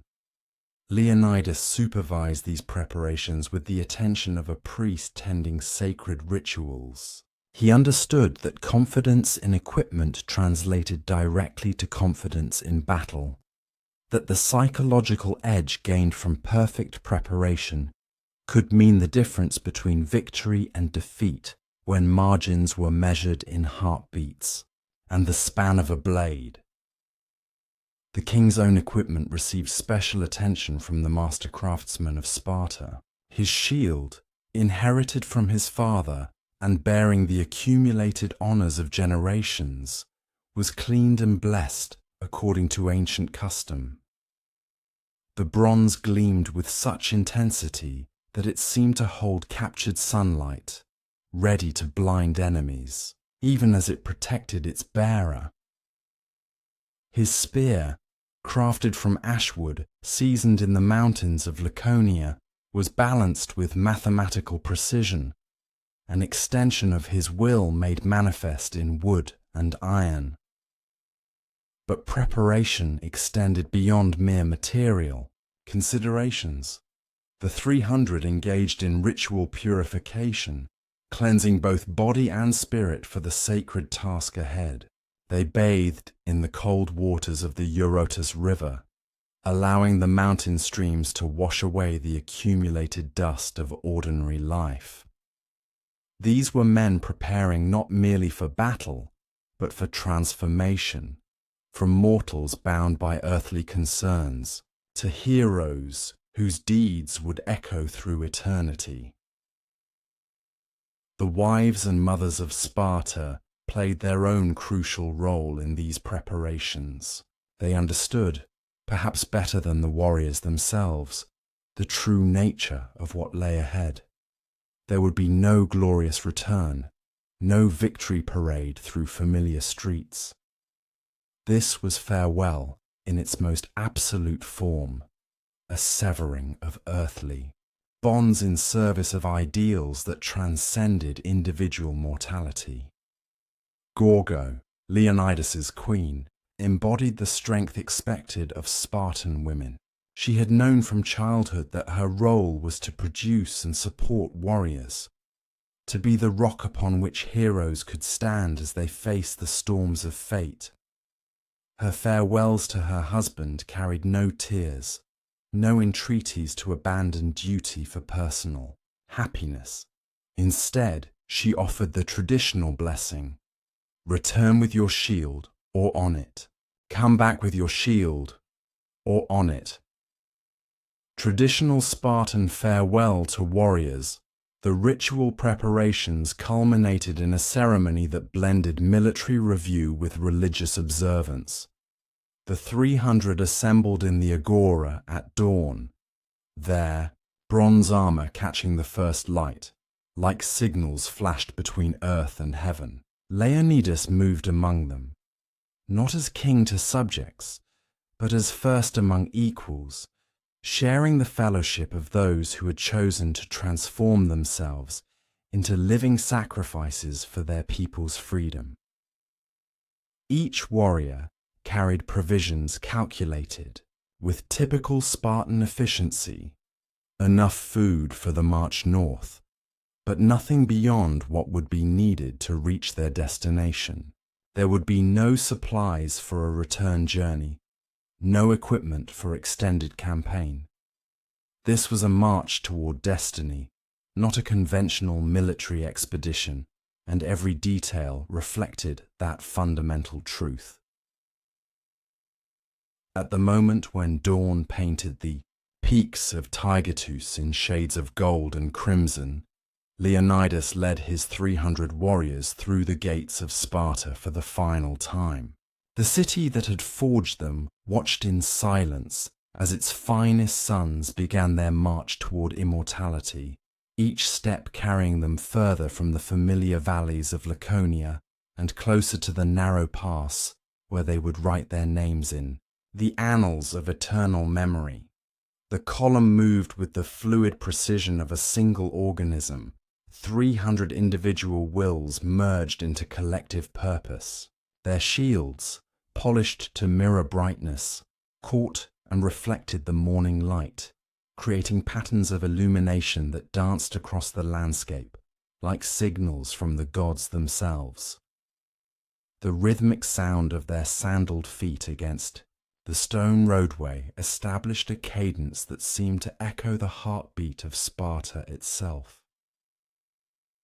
Behind them, the city gradually faded into morning mist, becoming first memory, then legend, then something beyond both, a spiritual anchor that would hold their souls steady when the storms of battle reached their peak intensity. They carried Sparta with them, not merely in their hearts, but in their very beings, embodying everything their homeland represented in terms of discipline, courage, and unwavering commitment to ideals greater than individual survival. The route north led through landscapes that told the story of Greek civilization in stone and soil. Ancient olive groves, their trees planted by grandfathers' grandfathers, bore witness to the passing of heroes. Sacred springs, associated with myths older than memory, offered pure water that tasted of mountain snow and divine blessing. Every mile revealed new shrines, new temples, new reminders of the cultural heritage they marched to defend. As they travelled, the 300 began to encounter other Greeks making their own preparations for the coming storm. Farmers loaded wagons with household possessions, preparing to flee before the Persian advance. Merchants calculated whether their goods were worth the risk of transport or should be buried against future recovery. Mothers clutched children closer, their eyes holding the hollow fear of those who had heard the stories of Persian conquest, of cities burned and populations enslaved. Yet the presence of the 300 seemed to infuse these frightened civilians with something approaching hope. Here was visible proof that resistance was possible, that some men would stand firm regardless of odds. The sight of Leonidas and his warriors moving north with such calm determination suggested that the cause was not yet lost, that heroes still walked the earth in times of desperate need. Children ran alongside the column for short distances, their young voices calling out questions about battles and courage. Veterans of previous wars emerged from their homes to offer silent salutes, recognizing in these passing warriors the embodiment of everything they had once striven to become. Old women blessed them from doorways, their voices carrying prayers that seemed to bridge the gap between mortal hope and divine intervention. The first day's march brought them through the familiar territory of Laconia, past landmarks that had shaped their understanding of what it meant to be Spartan. The tomb of Leonidas's ancestor, the hero Pausanias, stood beside the road like a silent reminder of the greatness that had come before and the standard they were expected to uphold. Sacred groves whispered with voices that might have been wind through leaves, or might have been something more transcendent, offering counsel that could only be heard by those prepared to listen with more than earthly ears. As evening approached, the column made camp with the efficiency of men who had practiced every movement countless times. Sentries were posted not through fear of immediate attack, but from habit so ingrained it had become instinct. Fires were lit and meals prepared, with the same methodical precision they brought to every aspect of their lives. Even in this moment of transition between their old existence and their fate, they remained fundamentally and recognizably Spartan. Leonidas moved among his men as they settled for the night, sharing bread and wine, listening to their quiet conversations, observing the subtle signs that revealed each warrior's inner state. These men would follow him into the jaws of death without question, but he owed them the attention of a king who understood the magnitude of their sacrifice. Each face around the campfires represented not merely a warrior, but a family line, a set of dreams and hopes now subordinated to the greater need. The second day's march carried them beyond the borders of Laconia into territories where Spartan authority was honored but not absolute. Here the landscape began to change subtly, the familiar red earth of home giving way to different soils, different stones, different patterns of cultivation that spoke of regional variations within the broader Greek identity. Yet even as the external environment shifted, the 300 maintained their internal cohesion, their shared purpose serving as a compass that kept them oriented toward their ultimate destination. They passed through Tegea, where local authorities emerged to pay their respects to Leonidas and his warriors. The Tegeans had their own proud military traditions, their own history of resistance against external threats. Yet they recognized in the passing Spartans something that transcended mere regionate pride.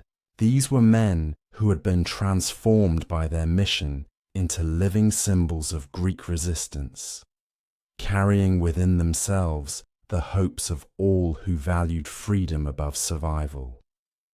The road wound through valleys where ancient battles had been fought, where heroes of previous generations had shed their blood to defend the same ideals now embodied by the 300. Leonidas felt the weight of this historical continuity, the sense that he and his men were not merely individuals facing an immediate crisis, but the latest links in a chain of heroism that stretched back to the legendary age when gods and mortals walked together upon the earth. At Mantinea, they encountered the first refugees fleeing southward before the Persian advance. These were not cowards or weaklings, but practical people who understood that resistance required more than mere courage. It demanded strategic thinking, careful timing, and the wisdom to know when retreat served larger purposes than futile gestures of defiance. Their faces told stories of cities abandoned, crops left unharvested, entire ways of life disrupted by the approaching storm. The refugees looked upon the 300 with expressions that mixed hope and despair in equal measure. Here was evidence that some still chose to fight, that the cause was not entirely lost to calculation and compromise. Yet the obvious disparity between the size of Leonidas's force and reports of the Persian multitude suggested that courage alone might not be sufficient to preserve the world they had known. Among the refugees was an old priest of Apollo who had served at a temple now reduced to smoking rubble by Persian engineers. His sacred robes were torn and stained with ash, his sacred vessels lost or broken, yet his eyes still held the fire of uncompromised faith. He blessed Leonidas and his warriors with words that seemed to carry more than human authority, speaking of divine favor that transcended earthly probability. The gods do not always give victory to the largest armies, but to those whose hearts burn brightest with righteous purpose. The encounter with the refugees served as a reminder of what defeat would mean not merely for themselves, but for the entire Greek world. The Persian Empire was not content with mere political submission. It demanded cultural assimilation, the complete absorption of conquered peoples into its vast, homogenizing mass. Greek temples would be demolished or converted, Greek customs forbidden or forgotten, Greek language gradually replaced by Persian administrative tongue. As the column continued northward, the evidence of Persian power became increasingly visible.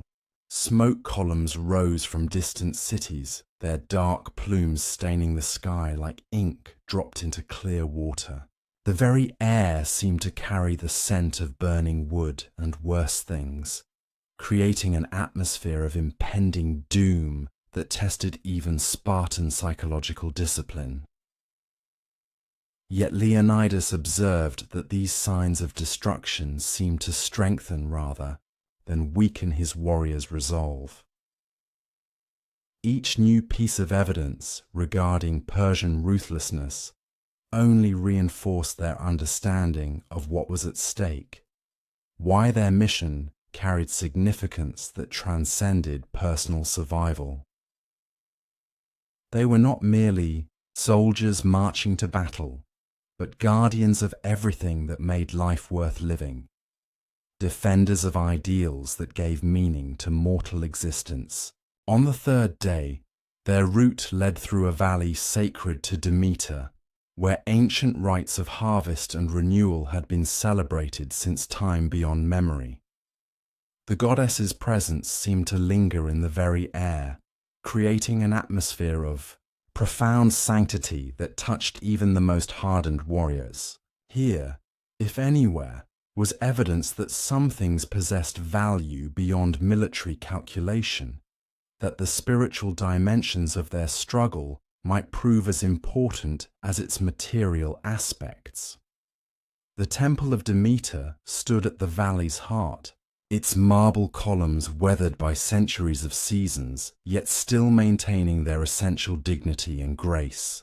The priestesses emerged to greet the passing warriors, their white robes moving like ghostly banners in the morning breeze. These holy women understood, perhaps better than anyone, what the Persian victory would mean for the sacred traditions they had devoted their lives to preserving. Leonidas dismounted from his horse to receive their blessing, kneeling before the senior priestess with the humility of a man who understood that some forms of authority transcended even royal blood. The ceremony that followed was brief but profound, invoking divine protection not merely for the warriors themselves, but for the cause they represented and the people they sought to defend. The priestess spoke in ancient formulaic language, her words carrying the accumulated power of generations of ritual repetition. She called upon Demeter to bless the earth they would defend, to give strength to the arms that would wield weapons in freedom's cause, to receive with honor the souls of those who would fall in service of ideals greater than themselves. Her voice seemed to bridge the gap between mortal hope and divine will, creating a moment of transcendence that lifted the entire company beyond the realm of ordinary military concern.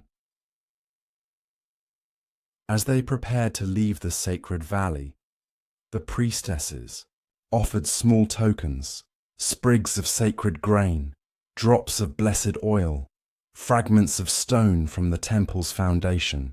These were not magical talismans promising supernatural protection, but symbols of connection to something larger than individual fate.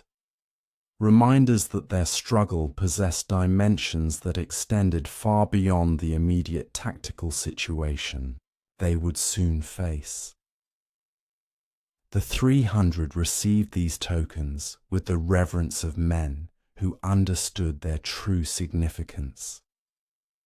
In the coming battle, they would fight not merely as warriors defending their homeland, but as champions of a way of life that had produced temples and art and philosophy alongside military excellence.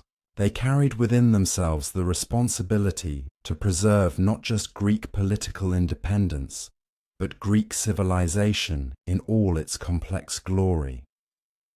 The valley's influence seemed to linger long after they had departed its sacred precincts. Warriors' conversations took on a different quality. Touching on themes of meaning and purpose, that went beyond tactical considerations. They spoke of the gods not as distant powers to be propitiated, but as active participants in their mission, allies whose support might prove as valuable as bronze weapons and disciplined courage. Dienicus observed that death in such a cause could hardly be considered a defeat, since it would purchase something of far greater value than individual survival. His words carried weight among men who had been trained from childhood to think in terms of honor and duty rather than mere physical preservation. They were beginning to understand, perhaps for the first time, what it truly meant to be chosen for a destiny that transcended ordinary mortal concerns. The final day's march brought them within sight of Thermopylae, the narrow pass between mountain and sea that would become their eternal home. The very air seemed different here, charged with an energy that spoke of momentous events approaching their appointed time. This was ground that had been prepared by geography and history for the confrontation that would soon unfold, a natural amphitheatre where the drama of civilizations would play out before an audience of gods and mortals alike. The pass itself was narrower than many of the warriors had expected, a thin corridor between towering cliffs and the restless waters of the Malian Gulf. Here, the advantage of numbers that gave the Persians such overwhelming superiority in open battle would be neutralized by terrain that funneled attacking forces into manageable streams. A few hundred disciplined warriors could hold this ground against thousands, provided they possessed the will to stand firm when death pressed close. Leonidas surveyed the tactical situation with the eye of a professional soldier who had spent decades studying the relationship between terrain and combat effectiveness. The hot springs that gave the pass its name bubbled from the earth like evidence of subterranean fires, creating an otherworldly atmosphere that seemed appropriate for the mythic confrontation that would soon commence. This was a place where legend would be born, where mortal men would achieve immortality through the simple act of refusing to yield ground. The advance elements of the allied Greek forces were already in position, their presence transforming the narrow pass into a bustling military camp. Thespians, Thebans, Phocians, and contingents from a dozen other city-states had answered the call to resist Persian domination. Yet all eyes turned to Leonidas and his 300 as they approached, recognizing in these warriors the essential leadership that would transform a desperate last stand into something approaching tactical genius. The king moved among the allied forces with the easy authority of a man accustomed to command, assessing their capabilities, understanding their limitations, calculating how best to deploy each contingent in the battle to come. These were not Spartans, lacking the iron discipline and professional skill that came from a lifetime of military preparation, yet they possessed the invaluable quality of free men fighting for their own soil, their own families, their own future. The Thespians particularly impressed him with their quiet determination, their refusal to be overawed by either Persian numbers or Spartan reputation. These were citizens who had chosen to stand and fight, despite having every reason to seek accommodation with the invaders. Their presence beside the 300 would ensure that this battle would be remembered not merely as a Spartan gesture, but as a truly Greek response to the threat of foreign domination. As evening settled over the pass, Leonidas established his command position at a point where he could observe both the northern approach and the dispositions of his own forces. The 300 took their assigned places with the fluid precision of men who had drilled together for years, each warrior, understanding not merely his own role but how it connected to the larger tactical plan. Here we stand, at the gates between civilization and chaos, ready to pay whatever price freedom demands. The night before battle possessed its own unique quality, a suspension of normal time that allowed for reflection on everything that had led to this moment. Around small fires, warriors shared stories of home, of families left behind, of dreams that would either be fulfilled or abandoned in the hours to come. Yet there was no fear in these conversations, only the calm acceptance of men who had achieved complete clarity regarding their purpose and destiny. Leonidas walked among them as they prepared for sleep, offering words of encouragement where appropriate, sharing silent communion where words seemed inadequate. These men had followed him to the ends of the earth, or at least to the narrow pass that would serve as such. Not from blind obedience, but from the recognition that some causes demanded everything mortal men could give. The Persian campfires stretched across the northern plain like earthbound stars, their multitude creating an artificial dawn that spoke of numbers beyond easy comprehension. Somewhere among those countless lights sat Xerxes himself, the great king who had summoned the resources of half the world to crush the small Greek states that dared resist his will. Tomorrow would test whether divine favor and human courage could overcome the simple mathematics of overwhelming force. As Leonidas settled into his own rest, the hot springs continued their eternal bubbling, creating a sound like whispered prophecies from the earth itself. The pass had witnessed the passage of armies before, had heard the clash of bronze and the cries of dying men, yet tomorrow would bring something unprecedented, a confrontation between two entire ways of understanding what it meant to be human, to be free, to be worthy of the gift of life itself. In the pre-dawn darkness before the battle that would define the very meaning of heroism, the 300 rested with the peaceful sleep of men who had found their destiny and embraced it completely. They had marched from Sparta as warriors. They would stand at Thermopylae as immortals, their names carved forever in the memory of all who valued courage above comfort, honor above survival, freedom above mere existence.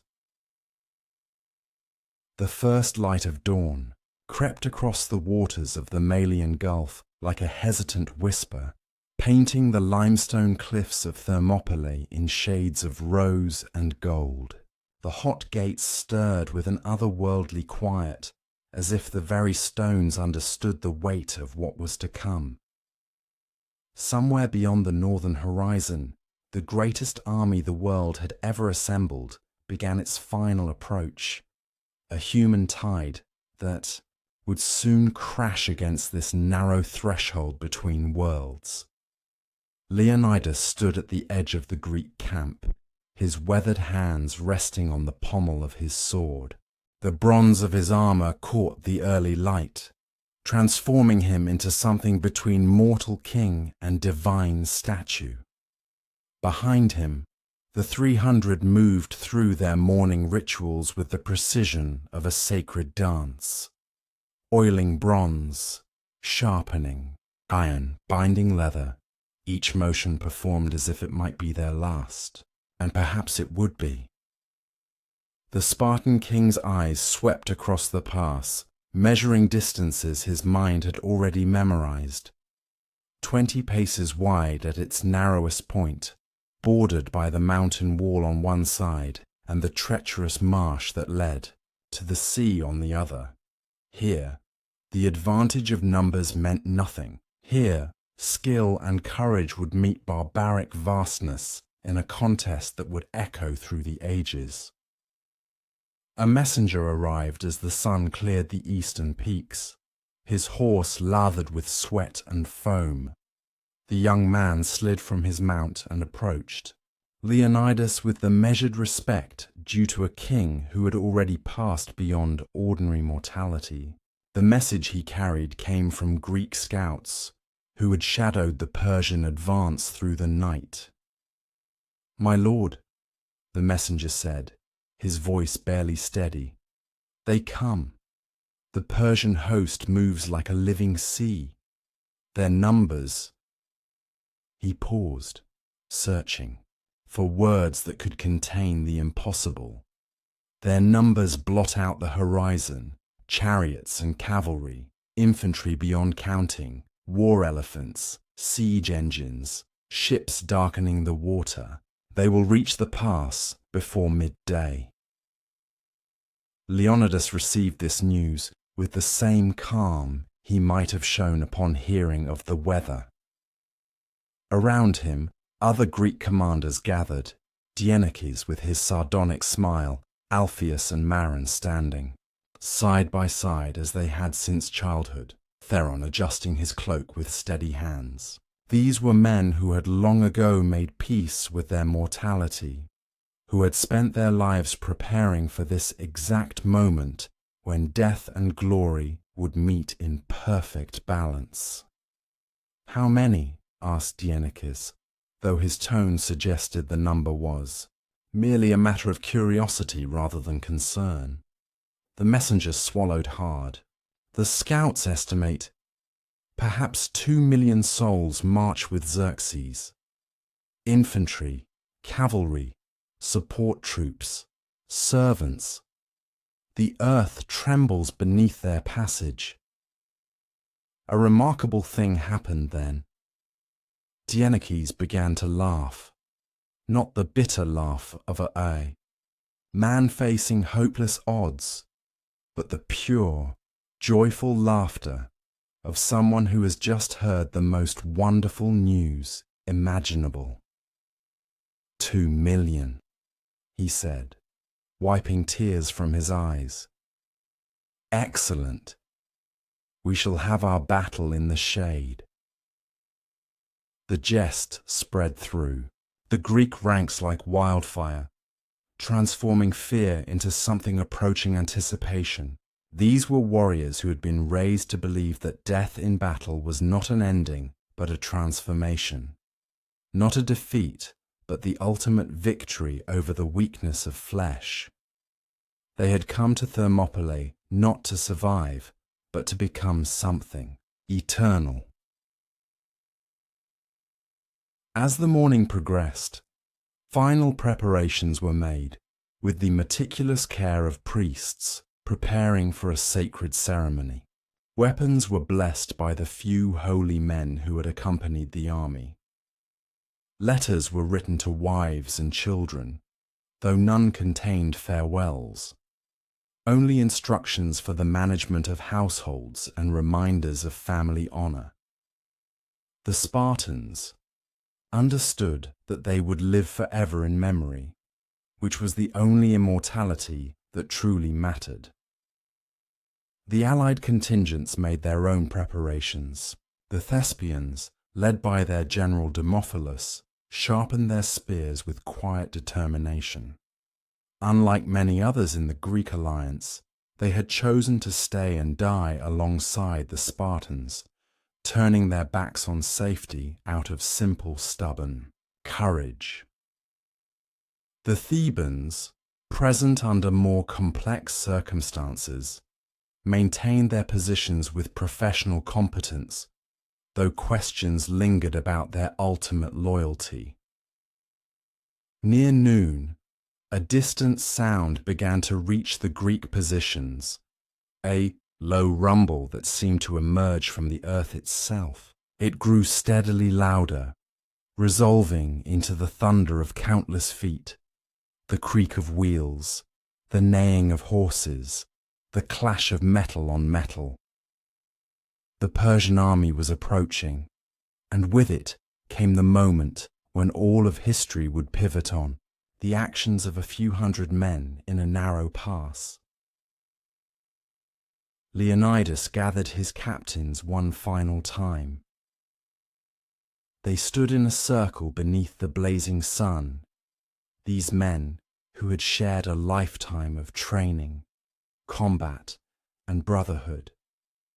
Each face bore the particular serenity that comes to warriors who have transcended the fear of death and found something far more powerful on the other side. "The Persians will offer us terms," Leonidas said, his voice carrying easily despite its quiet tone. "They will promise us wealth, lands, positions of honor in their empire. They will threaten us with tortures and death so terrible that cowards would surrender at the mere description. We will listen to all of this with perfect courtesy, as befits civilized men, and then we will give them our answer."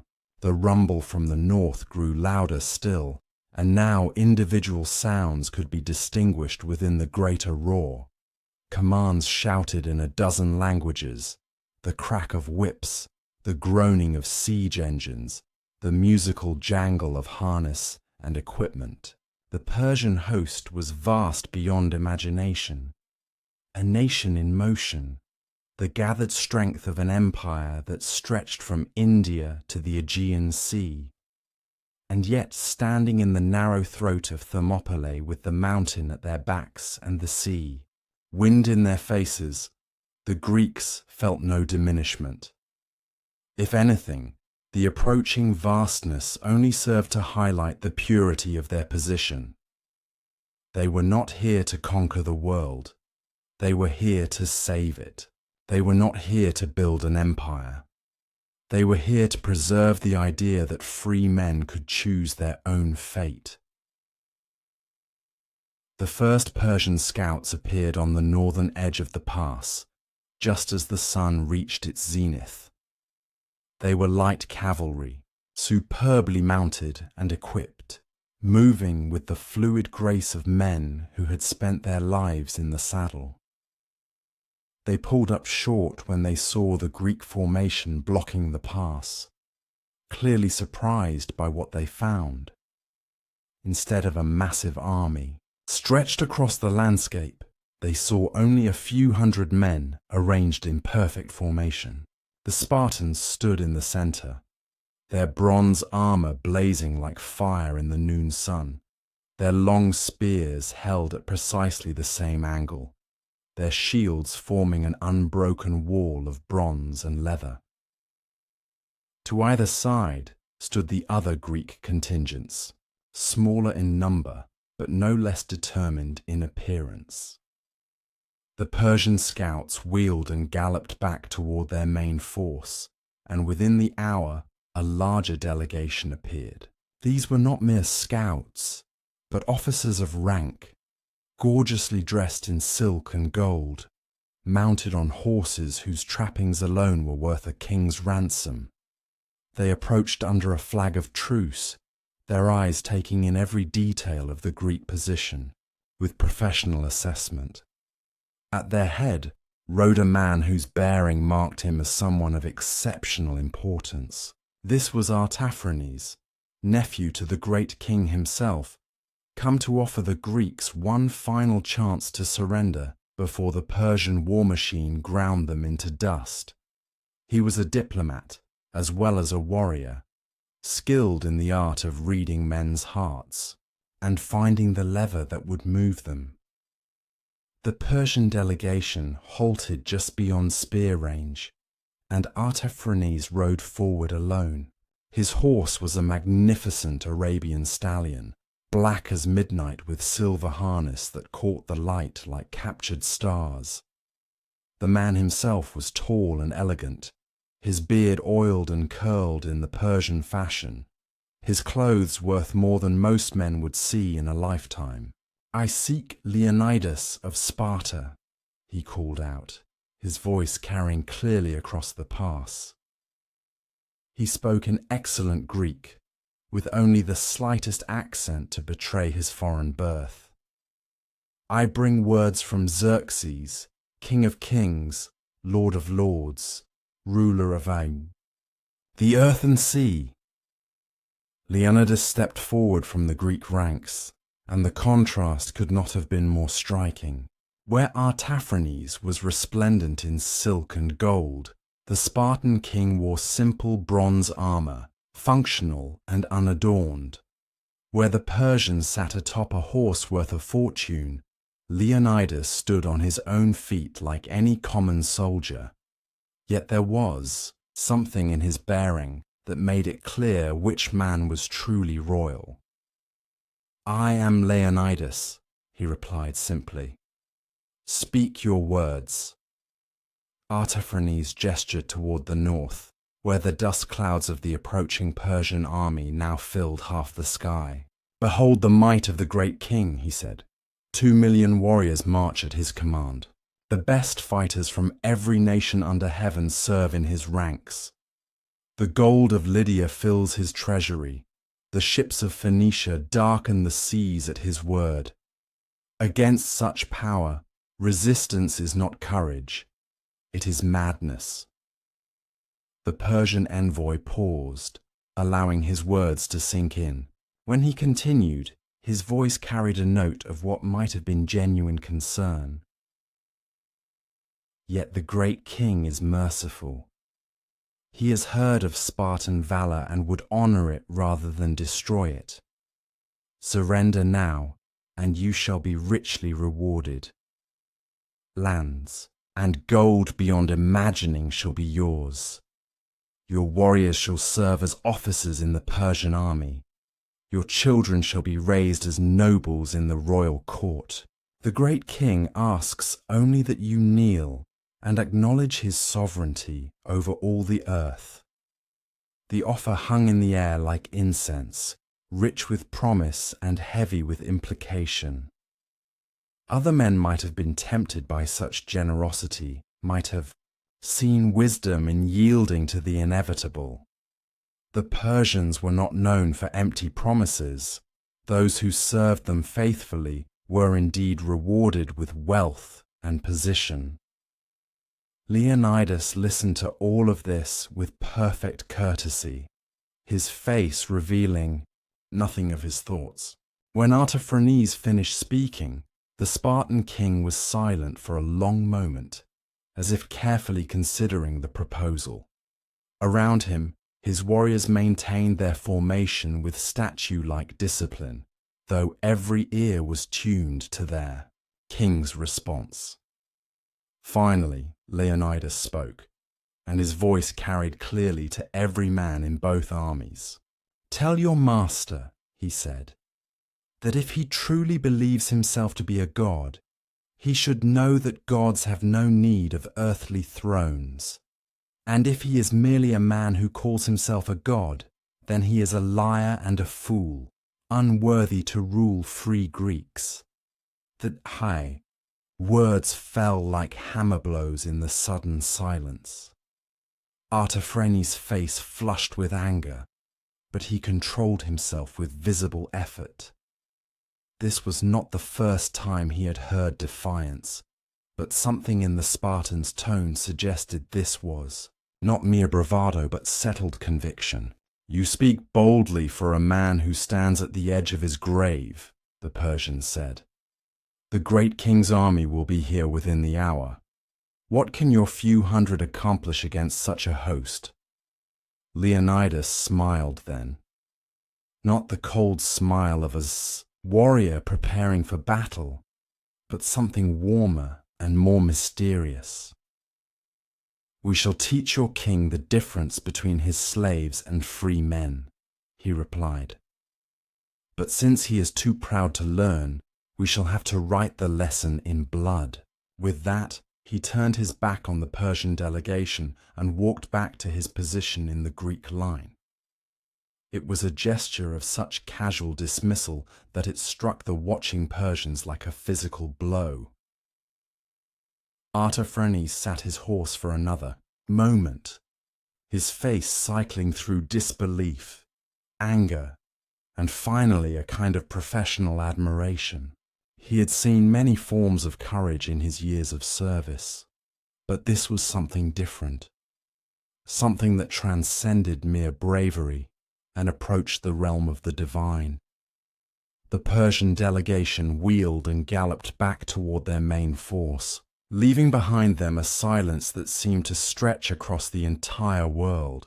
In that silence, the Greeks made their final preparations, checking armor one last time, testing the balance of spears, saying whatever prayers their hearts demanded. The die was cast, the choice made, the fate of the world committed to the strength of their arms and the courage of their hearts. As the sun began its descent toward the western peaks, the first elements of the Persian army appeared at the mouth of the pass. They came in perfect order, rank upon rank of the finest soldiers in the world, their weapons gleaming, their banners streaming in the sea breeze. At their head rode the immortals, the elite guard of the great king himself, 10,000 strong, and supposedly invincible. But the Greeks had heard such claims before, and they were not impressed. They had something the Persians lacked, something more valuable than numbers or gold or imperial glory. They had the knowledge that they fought not for conquest, but for survival, not for glory, but for the right to remain free. And in that knowledge lay a power that no earthly army could overcome. The battle began not with the clash of arms, but with a shower of arrows that darkened the sky like a deadly rain. The Persian archers, among the finest in the world, had been ordered to clear the pass with volleys so dense that resistance would be impossible. 10,000 bowmen drew their strings in unison, and the air filled with the whisper of death. But the Greeks were ready. At Leonidas's command, they raised their shields in perfect synchronization, creating a bronze roof over their heads. The arrows struck like hail against a bronze-tiled building, clattering harmlessly to the ground or glancing off into the rocks. Here and there, a shaft found a gap in the defense, and a man cried out and fell, but the formation held steady as stone.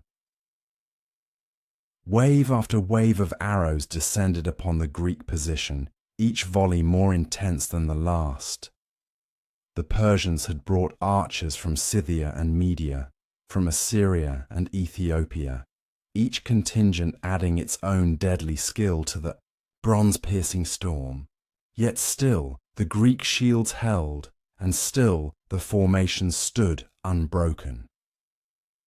Xerxes himself had come to watch the battle, carried on a golden throne that had been positioned on a hill overlooking the pass.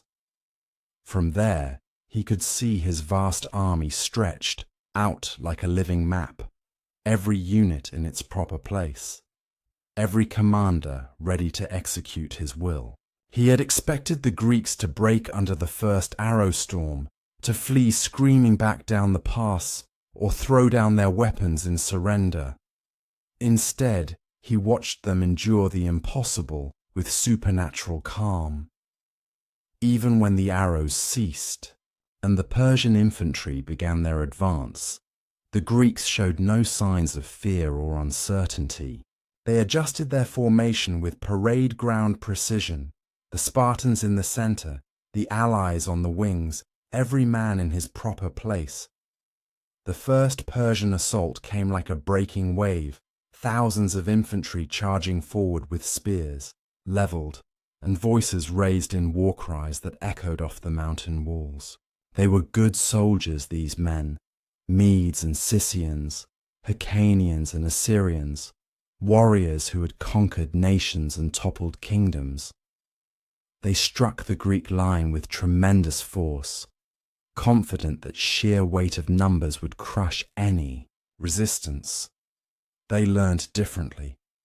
The narrow pass negated their numerical advantage, forcing them to attack on a front no wider than the Greek formation. Worse, they found themselves facing warriors whose skill with spear and shield had been honed to a perfection they had never encountered. The Spartans fought not as individuals, but as a single organism, each man covering his neighbor, each spear thrust coordinated with mathematical precision. The Persian front ranks crashed against the Greek shields and died there, impaled on spear, points that seemed to strike from every angle at once. Those who pressed forward over the bodies of their comrades found themselves trapped in a killing ground where every movement was anticipated, every attack met with perfect defense. The narrow pass that was supposed to be their highway to conquest became instead a charnel house where courage met skill and found itself wanting. Still they came, wave after wave, driven forward by officers who could not believe what they were seeing. How could a few hundred Greeks withstand the assault of thousands? How could simple bronze and iron prevail against the coordinated might of the Persian Empire? Yet with each attack, more bodies piled up at the feet of the Greek line, and still that line held firm as the mountain itself. Leonidas fought in the front rank like any common soldier, his spear flashing in the afternoon sun as he struck down one Persian after another. There was nothing of the distant commander about him. He was a warrior king in the oldest tradition, leading by example rather than words. His men saw him there beside them, sharing their danger and their glory, and it filled them with strength beyond mortal measure. The first day's fighting continued until the sun touched the western peaks, painting the battlefield in shades of red that seemed appropriate to the carnage. When darkness finally forced a halt to the combat, the Persians pulled back to count their losses and contemplate the impossible reality of their situation. Thousands of their best soldiers lay dead or dying in the pass, while the Greek line remained essentially intact. That night, as the Greeks tended their wounded and ate their simple rations, messengers came and went from the Persian camp like ghosts in the darkness. Xerxes was learning what his enemies had known from the beginning, that numbers alone meant nothing in a place where skill and determination could prevail. The narrow pass had neutralized his greatest advantage and turned his mighty army into a manageable problem. But the great king was not without resources. Even as his generals planned new assaults for the following day, his spies and gold were working to find another solution. Somewhere in the mountains around Thermopylae, there had to be a path that would allow his forces to outflank the Greek position, and somewhere among the local population, there had to be a man whose greed outweighed his loyalty to his countrymen. Dawn broke grey and sullen over Thermopylae, as if the sky itself had grown weary of witnessing the clash between east and west. The pass reeked of blood and death, the stones slippery with gore that had not yet dried in the cool morning air. Bodies lay piled 3 and 4 deep where the Persian assaults had been most fierce, creating a grisly foundation upon which the day's new battles would be fought. The Greeks had slept little during the night, not from fear but from the practical necessities of war. Wounds had to be tended, weapons cleaned and sharpened, armor repaired where Persian spears had found their mark. The 300 moved through these tasks with methodical efficiency, their faces bearing the peculiar serenity of men who had passed through fire and discovered themselves unburned. Leonidas walked among his warriors as the first light crept. across the battlefield, stopping here and there to speak quietly with individual soldiers. His words were not recorded by any historian, but those who heard them would carry the memory to their graves. He had the gift of making each man feel that he was essential, that the fate of the world truly rested on his individual courage and skill. The Allied contingents had held their positions through the night, though the strain was beginning to show. The Thespians remained resolute, their leader Demophilus moving among his men with quiet encouragement. These were citizen soldiers, rather than professional warriors, farmers and artisans who had taken up arms to defend their homeland. Yet they had proved themselves worthy allies, standing firm when flight would have been the easier choice. From the Persian camp came the sounds of renewed preparation, the clash of arms being distributed, the neighing of horses, the rhythmic chanting of soldiers psyching themselves for battle. Xerxes had spent the night in council with his generals, seeking some way to break the deadlock that had cost him so dearly on the first day. The solution they proposed was elegantly simple. If the Greeks could not be overwhelmed, they would be worn down through sheer attrition. The morning's first assault came earlier than expected, launched while mist still clung to the mountain slopes. This time the Persians tried a different approach, sending forward their most elite troops rather than relying on mass attacks. The Immortals themselves led the charge. 10,000 of the great king's personal guard, supposedly the finest soldiers in the world.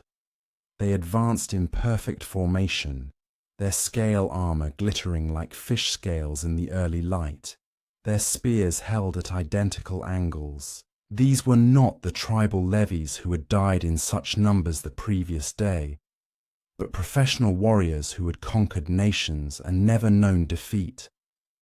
Their confidence was absolute, their skill unquestioned, their loyalty beyond doubt. None of it mattered. The Greeks met them at the wall of the pass with the same implacable defense that had shattered every previous attack. Spartan spears found the gaps in scale armor with surgical precision, while bronze shields turned aside the finest Persian steel. The Immortals learned what their predecessors had discovered, that in this narrow place, individual skill mattered more than unit cohesion, and in individual skill, no warriors in the world could match the Spartans. The battle raged for hours with an intensity that seemed to transcend mortal limits. The Immortals threw themselves against the Greek line again and again, their officers driving them forward with whip and sword when courage alone proved insufficient. They died magnificently, these elite soldiers of the Persian Empire, falling in windrows before the bronze wall that refused to break. By midday, even the Immortals had been fought to exhaustion. Their commander, Hydarnes, pulled back the survivors and sent word to Xerxes that the pass could not be taken by direct assault. The Greeks were simply too skilled, too determined, and too well positioned to be overcome by conventional tactics. Something else would have to be tried. That something else came in the form of a man whose name would become synonymous with treachery throughout the Greek world. Ephialtes was a local resident, a Malian who knew every goat path and deer trail. In the mountains around Thermopylae, he had watched the Persian gold distributed to those who served the great king's cause, and he had calculated the price of his loyalty to Greece. Ephialtes made his way to the Persian camp under cover of darkness, slipping past the sentries with the skill of a man who had spent his life hunting in these mountains.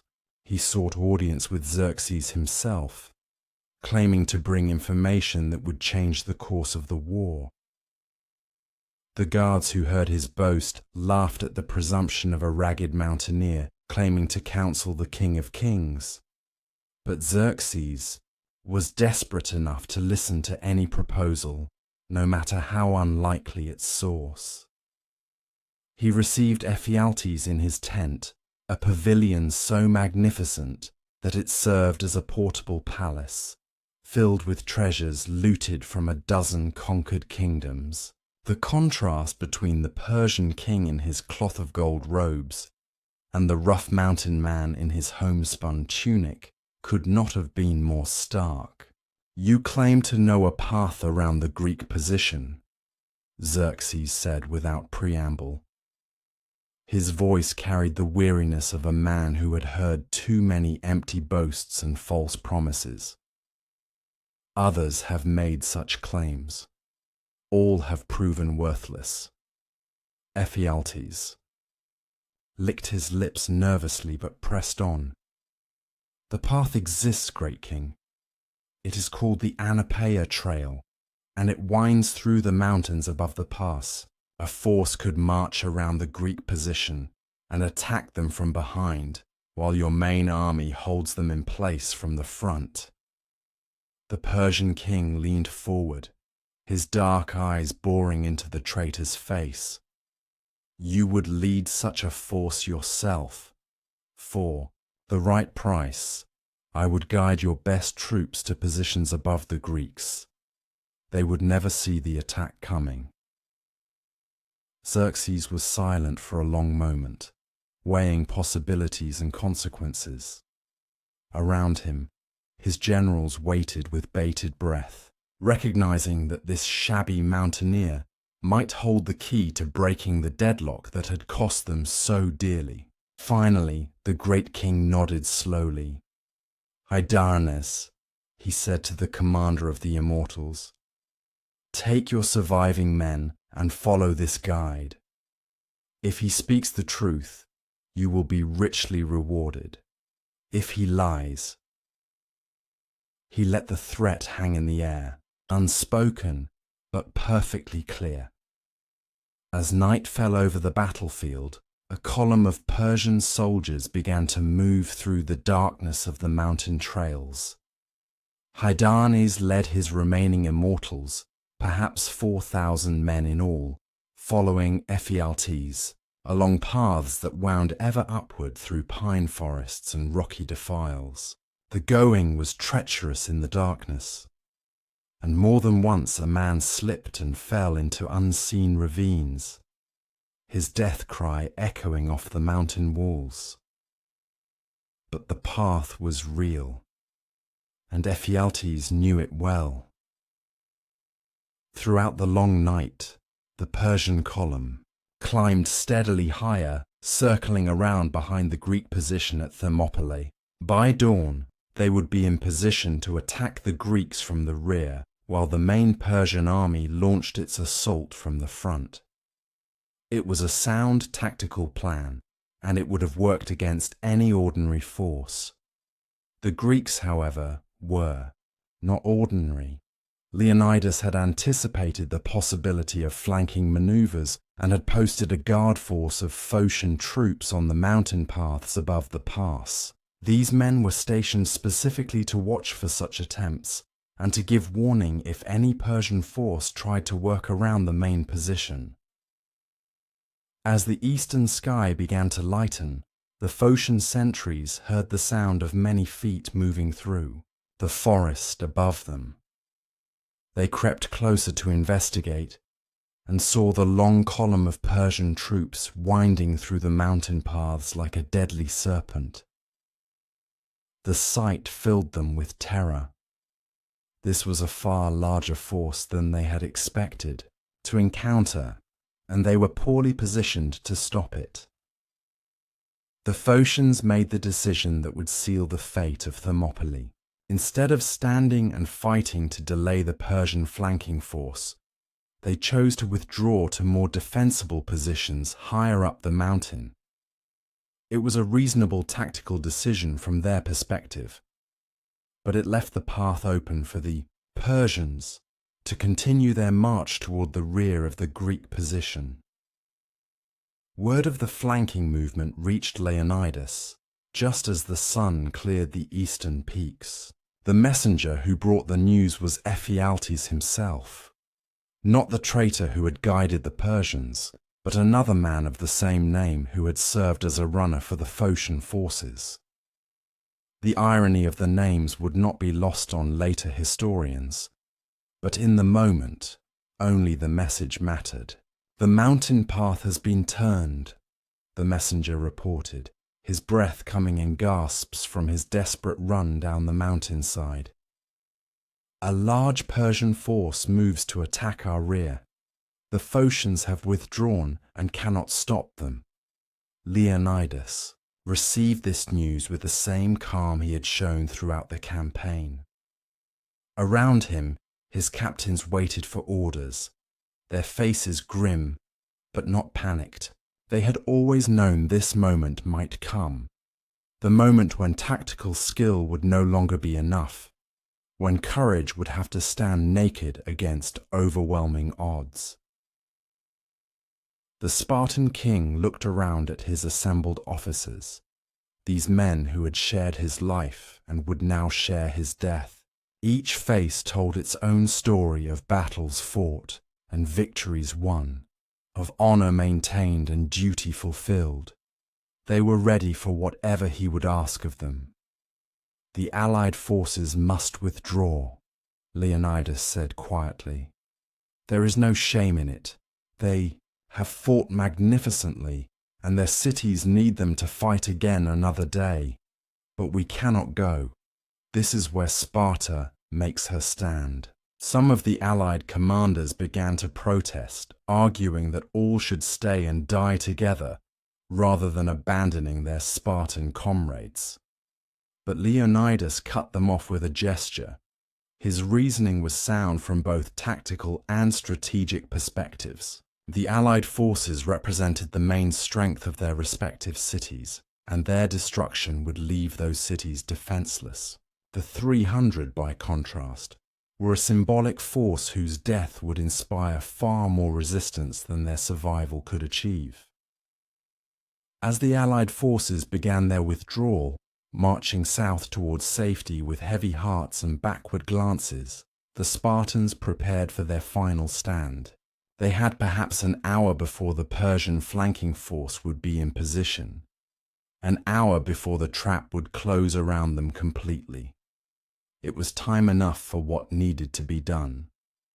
The remaining Greeks, the 300 Spartans perhaps, 700 Thespians who had refused to withdraw, and a contingent of Theban hostages whose loyalty remained questionable, took up their final positions in the narrow waist of the pass.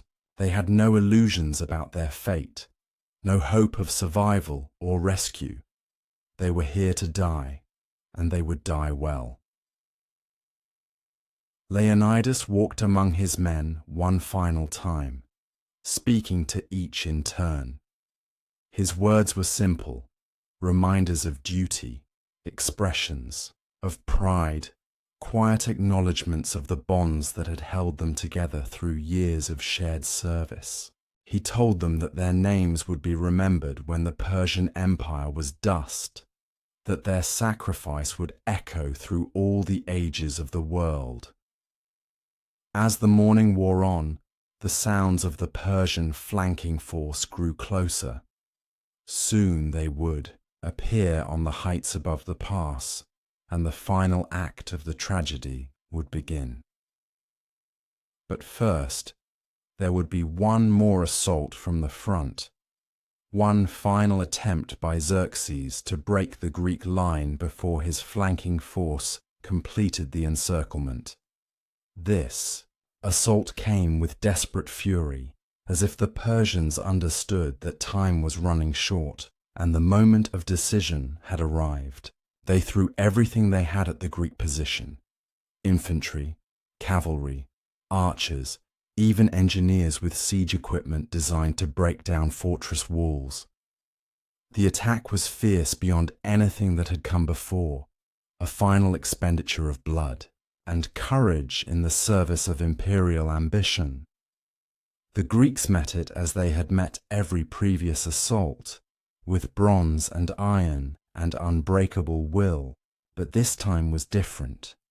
This time they knew they would not survive to see another sunset, and the knowledge filled them with a kind of supernatural strength. They fought not for victory, but for immortality, not for survival, but for the privilege of joining the heroes whose deeds were sung by poets around every Greek hearth.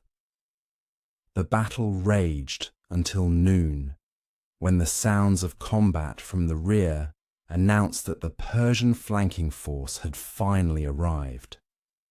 The trap was closing, and the end was near. Yet still the Spartans held their line. Still they met each Persian charge with unflinching courage. Still they proved that free men could accomplish impossibilities when their cause was just. The third dawn broke blood-red over Thermopylae as, if the sky itself had been wounded by the violence of the past 2 days, the narrow pass was transformed into something from a nightmare.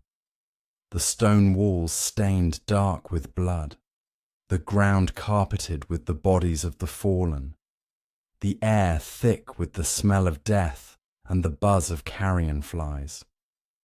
Yet in this charnel house, a handful of Greeks prepared to write the final chapter of one of history's most heroic stands. Less than 800 men remained of the force that had marched north to hold the pass. The 300 Spartans stood in their ranks with the mechanical precision that had been drilled into them since childhood, their bronze armor dulled by battle, their spears notched from 2 days of constant fighting. Beside them, the Thespians maintained their positions with quiet dignity, citizen soldiers who had chosen honor over survival. Even some of the Theban contingent had decided to stay, their earlier doubts dissolved in the crucible of shared combat.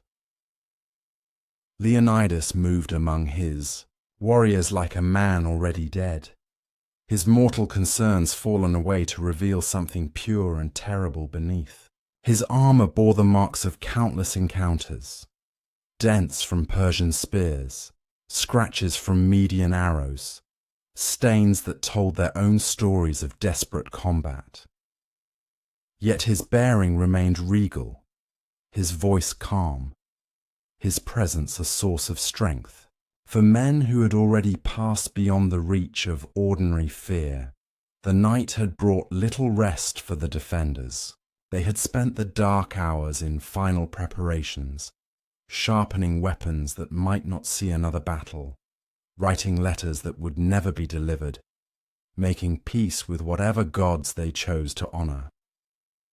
Some had carved their names into the stone of the pass itself, simple inscriptions that said only, "So-and-so of Sparta was here," or "Remember the 300." These rough epitaphs would outlast the marble monuments of kings. As the sun climbed higher, Persian messengers appeared, under flags of truce. They came not to offer terms, that time had passed, but to deliver a final ultimatum from Xerxes himself. The great king, perhaps moved by some touch of admiration for his stubborn enemies, was prepared to offer one last chance for surrender. Those who laid down their arms would be spared, enrolled in the Persian forces, treated with the honor due to brave men. Leonidas heard this offer with the same courtesy he had shown throughout the campaign. When the messenger finished speaking, the Spartan king was silent for a long moment, as if considering possibilities that existed only in his own mind. Finally he spoke, and his words carried clearly across the morning air. "Tell your king," he said, that we thank him for his generosity. But we came here to die for Greece, and by the gods, we will not be cheated of that honor now." The Persian messenger bowed slightly, whether in respect or resignation was impossible to say, and rode back toward his own lines. Behind him, he left men who had made their final choice and found peace in it. The Spartans began their morning meal, eating barley bread and dried meat with the same careful attention they brought to all their duties. It would be their last meal, and they consumed it with appropriate reverence. From the Persian camp came sounds that had become familiar over the past 3 days.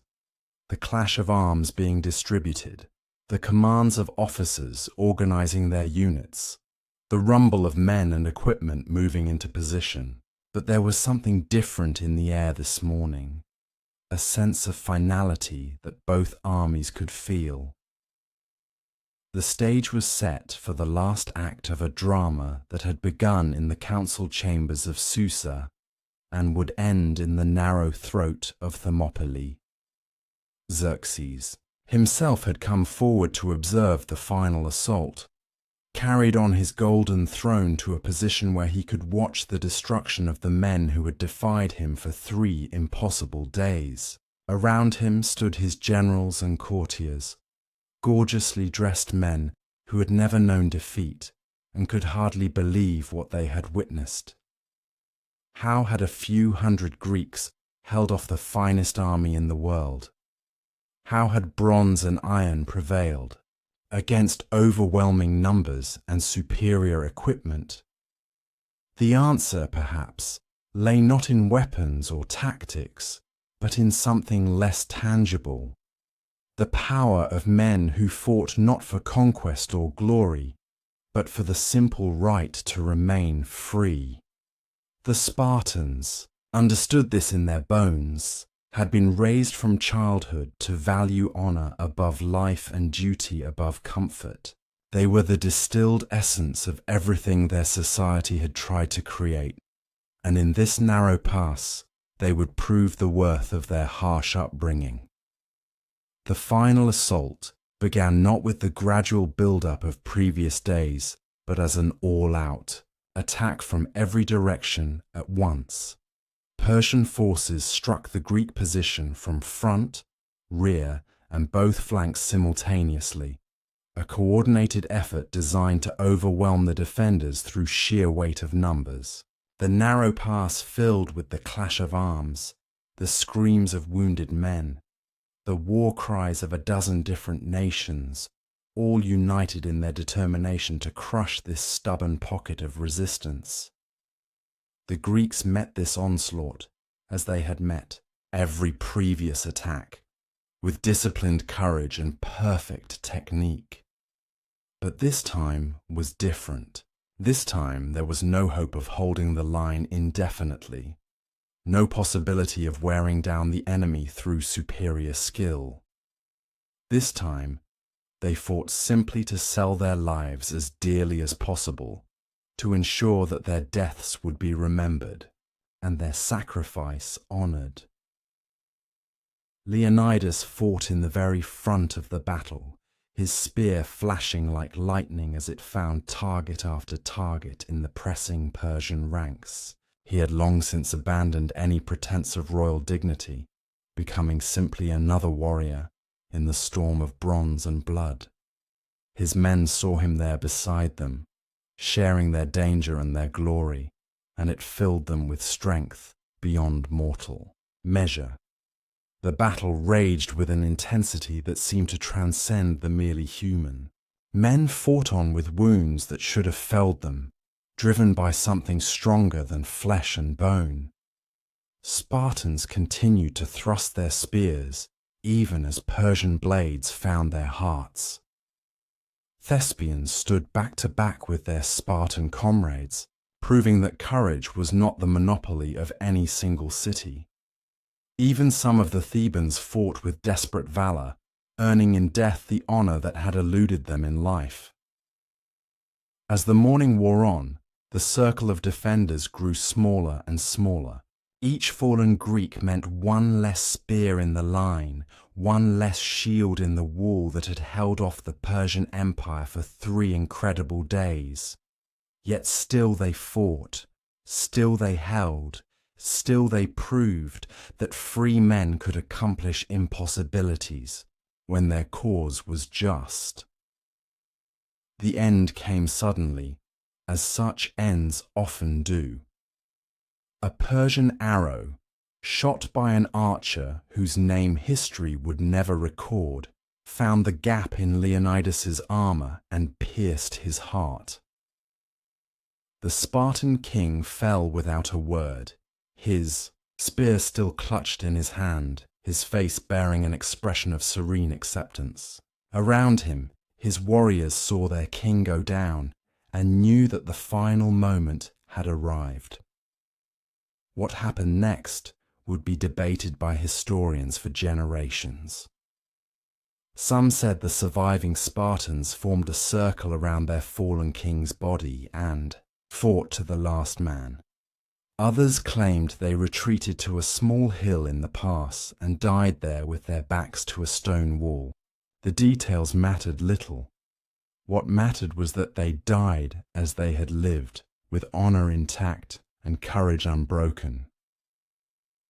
The last Spartan fell as the sun reached its zenith on the 3rd day, his bronze armor glinting one final time in the Mediterranean light before the darkness closed around him. With his death, the Battle of Thermopylae was over, and the Persian army was free to continue its march toward the south. Yet in victory, Xerxes had found something that tasted very much like defeat. The great king walked among the Greek dead. When the fighting was done, his golden robes incongruous among the bronze-clad bodies that littered the pass, he stopped beside Leonidas's corpse, studying the face of the man who had defied him for 3 days and 2 nights. There was no hatred in the Persian king's expression, only a kind of wondering respect for an enemy who had fought so magnificently. Around him, his generals congratulated each other on the victory, speaking of the road now open to Athens and the riches that awaited them there. But Xerxes was calculating different numbers. The 20,000 Persian dead who lay scattered across the battlefield. The tremendous cost of breaking through a force that numbered fewer than 1,000 men at its strongest. This was victory, but victory that felt uncomfortably like defeat. The bodies of the Greek heroes were treated with honor by their Persian conquerors. Leonidas was given a burial worthy of a king, his grave marked with a stone that bore a simple inscription. Here lies Leonidas, king of Sparta, who died for Greece. The other fallen were buried in a common grave, but their names were carefully recorded and sent south to their families, along with word of how magnificently they had died. As the Persian army resumed its march toward Athens, leaving behind only graves and glory in the narrow pass of Thermopylae, the news of the 3-day battle began to spread throughout Greece. Runners carried the story from city to city, telling of the 300 who had held the pass, of Leonidas who had died with his spear in his hand, of free men who had chosen death over surrender. The story grew in the telling, as such stories always do, but the essential truth remained unchanged. At Thermopylae, a small force of Greeks had proved that courage could triumph over numbers, that honor was worth more than life, that free men fighting for their homes were worth 100, slaves fighting for their master's glory. The lesson would echo through the ages, inspiring warriors and poets, kings and common soldiers, all who heard the tale of the men who held the pass. In the years that followed, as Greek naval victories at Salamis and land triumphs at Plataea finally drove the Persian invaders from Greek soil forever. Men would remember Thermopylae as the place where the tide first turned. Not in victory. The battle was lost, the position overrun, the defenders all dead. But in the manner of their dying, the 300 had accomplished something more valuable than victory. They had shown the world that the Persian Empire could bleed, that its armies could be stopped, that its great king was not a god, but merely a man who could be defied. The strategic impact of Thermopylae was significant. The 3-day delay had given the Greeks precious time to prepare their naval forces and organize their defenses. But the moral impact was incalculable.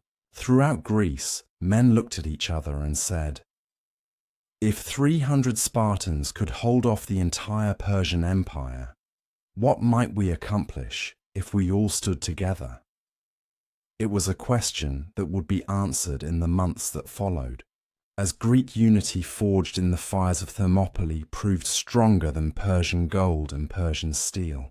The 300 had died, but their sacrifice had given birth to something that would outlive empires. The idea that free men, fighting for principles they held dear, could overcome any odds and defeat any enemy. In death, Leonidas and his warriors had achieved something that victory could never have given them. They had become eternal, their names carved not in stone, but in the hearts of all who heard their story. The bronze of their armor had corroded away, the wood of their spears had rotted, their very bones had crumbled to dust, but their memory remained bright and undiminished, a beacon of courage that would guide heroes yet unborn through the darkness of their own difficult hours. And so ended the Battle of Thermopylae, in blood and bronze and undying glory. 3 days that shook the world, 3 days that proved the worth of free men, 3 days that wrote themselves into the immortal annals of human courage. The hot gates had claimed their sacrifice, but in return, they had given the world a story that would never die.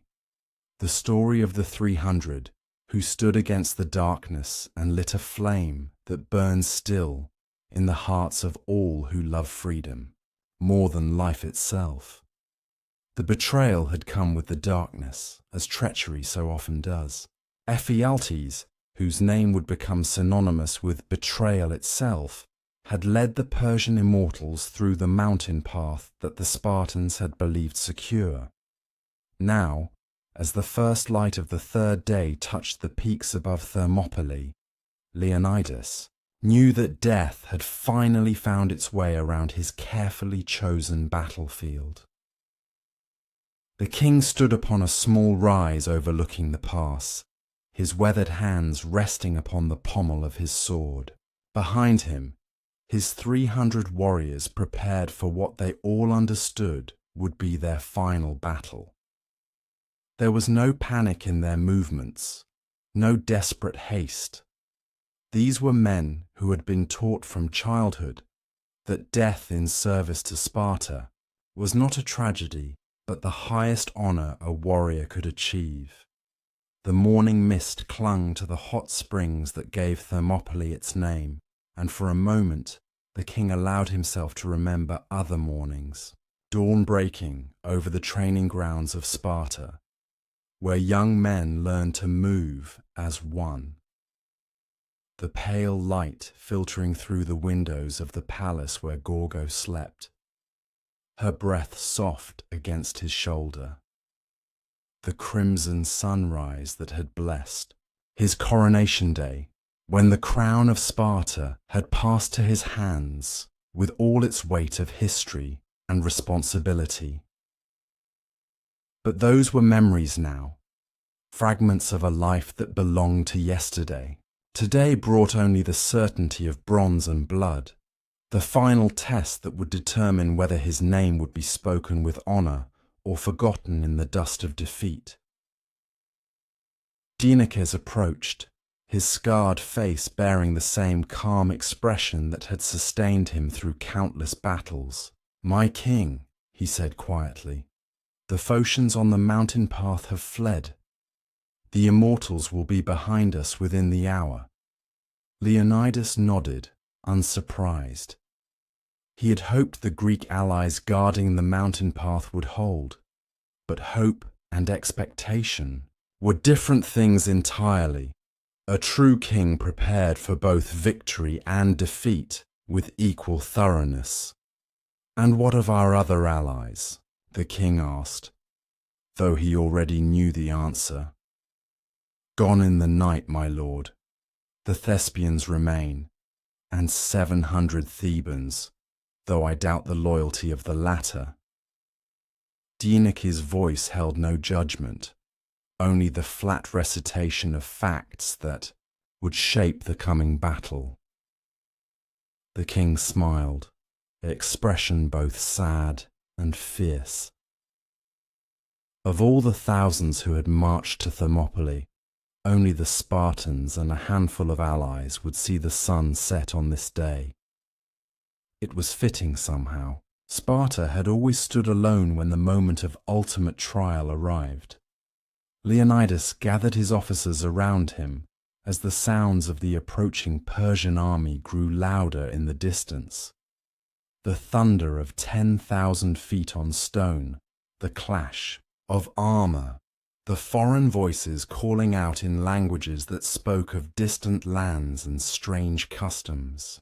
The storm that had been building for days was finally about to break. "Gentlemen," the king began, his voice carrying easily to every man within hearing, "we have held this pass for 2 days. We have shown the world that Persians can bleed, that their king is not a god, and that free men fighting for their homes are worth 10 slaves fighting for conquest." The warriors around him nodded, their faces grave but unafraid. These were men who had been raised on stories of heroes who chose death over dishonor, who understood that there were fates worse than dying in battle. "The path behind us is compromised," Leonidas continued. "The enemy will soon attack from both directions. We cannot hold the pass, and we cannot retreat without abandoning our duty to Greece. That leaves us with one choice, and it is a choice that every Spartan understands." He paused, looking into the eyes of each man present. "We will advance. We will take the battle to them, and we will show them what it means to face Spartans who have accepted death. Our bodies will fall here, but our example will march on. Long after our names are forgotten, men will remember that once, at a narrow pass between mountain and sea, 300 warriors chose to die rather than yield." The response was not a cheer or a war cry, but something deeper and more profound. It was the sound of men acknowledging their fate and embracing it, the quiet dignity of warriors who had found their moment of immortality. As the sun climbed higher, casting long shadows across the battlefield, Leonidas led his men forward. Gone was the defensive strategy that had served them so well. Now they advanced into the widening part of the pass, abandoning the narrow confines that had been their protection in favor of open ground, where they could fight and die as Spartans had always fought, in the front rank, with their faces toward the enemy. The Persians, unprepared for this sudden aggression from men they had expected to find cowering behind their wall, faltered as the Spartan phalanx crashed into their ranks. Bronze spear points found gaps in exotic armor, and the disciplined fury of men with nothing left to lose carved a bloody path through the enemy formations. Leonidas fought in the front rank, as he had always done, his spear claiming lives with the mechanical precision of a man who had trained for this moment his entire life. Around him, his warriors moved with the same deadly efficiency, their shields locked together, their spears working in perfect unison to create a zone of death that the Persians entered at their peril. But numbers, in the end, told their inevitable story. For every Persian who fell, 2 more stepped forward to take his place. The arrows that had darkened the sky on the first day returned, and gradually, inexorably, the circle of Spartan shields grew smaller. Alpheus fell first among the king's personal guard, a Persian arrow finding the gap between his helmet and gorget. He died as he had lived, without complaint, his shield passing to the man beside him, even as his life's blood soaked into the rocky ground. Maron died next, then brave Theron, each death diminishing the circle, but somehow making those who remained burn brighter, fight harder, as if their fallen comrades were lending them strength from beyond the pale. When the immortals finally arrived from the mountain path, the remaining Spartans were pressed back against a small hillock where the hot springs bubbled up from the earth. The ground beneath their feet was slick with blood, and the air was thick with the smoke of battle and the cries of the dying. Leonidas felt the arrow take him in the shoulder, then another in his thigh.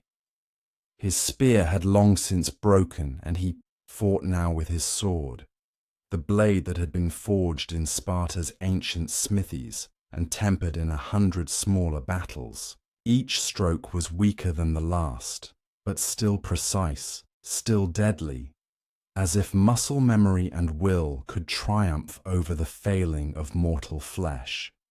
Around him, the last of his 300 fought with a desperation that transcended human limitations. Dienekes, his scarred face streaming blood from a dozen wounds, stood at his king's right hand, his sword weaving a pattern of death that even Persian valor could not break. At the king's left, young Procles, barely old enough to grow a proper beard, fought with the fury of a veteran, his shield arm shattered but still holding his bronze hoplon high. The Persian arrows came in waves now, too many to deflect, too numerous to avoid. One by one, the last defenders fell, until only Leonidas remained standing on that blood-soaked hillock, surrounded by the bodies of his faithful warriors and facing an army that stretched beyond the horizon. The king raised his sword one final time, not in attack but in salute, to his fallen men, to his distant Sparta, to the Greece that would continue to fight when his voice was silenced forever. The Persian arrows found him then, piercing his bronze corselet, driving him to his knees, and finally to the ground where his warriors waited.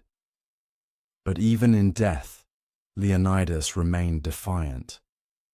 When the Persians came to claim his body, they found, his hand still gripping his sword, his eyes still open and staring towards Sparta, as if death itself could not break the bond between a king and his homeland. Xerxes stood over the body of the Spartan king, his face a mask of conflicting emotions. Rage warred with grudging respect, satisfaction with a strange sense of emptiness. For 3 days, this man had been the focus of his world, the single obstacle standing between the Persian Empire and the conquest of Greece. Now that obstacle was removed, but the victory felt hollow, tainted by the cost. The great king's losses at Thermopylae had been staggering. 20,000 of his finest warriors lay dead in the narrow pass, including many of his personal immortals. The army that had seemed invincible when it crossed the Hellespont now bore the wounds of its first real defeat, and the men who survived spoke in hushed tones of the Spartans who had refused to yield. In his fury, Xerxes ordered Leonidas's body to be crucified and his head mounted on a spear, violations of the customs of war that shocked even his own commanders. But these desecrations, rather than demonstrating Persian superiority, only served to immortalize the Spartan king's defiance. The image of Leonidas, unbowed even in death, would haunt the Persian army for the remainder of their campaign. As the Persian forces prepared to continue their march south, messengers had already carried word of Thermopylae throughout Greece. In Athens, Themistocles received the news with grim satisfaction.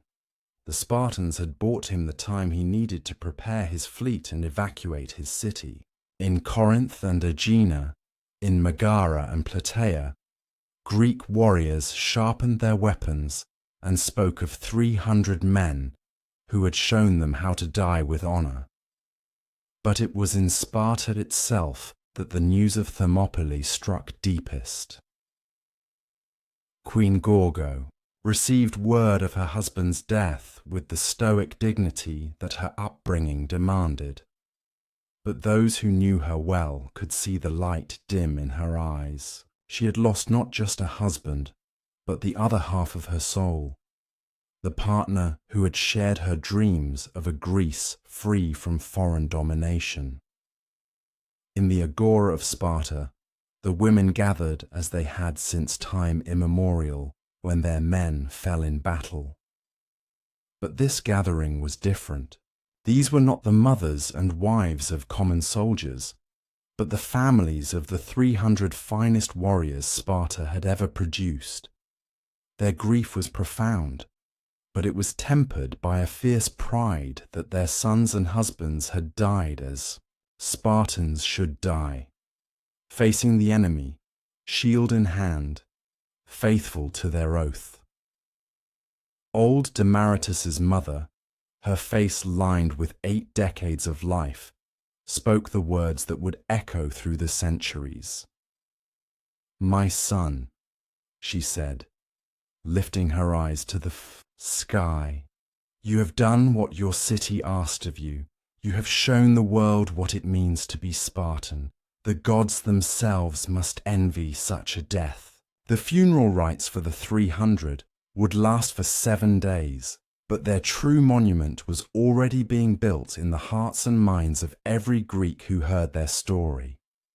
Poets began composing verses that would outlive kingdoms.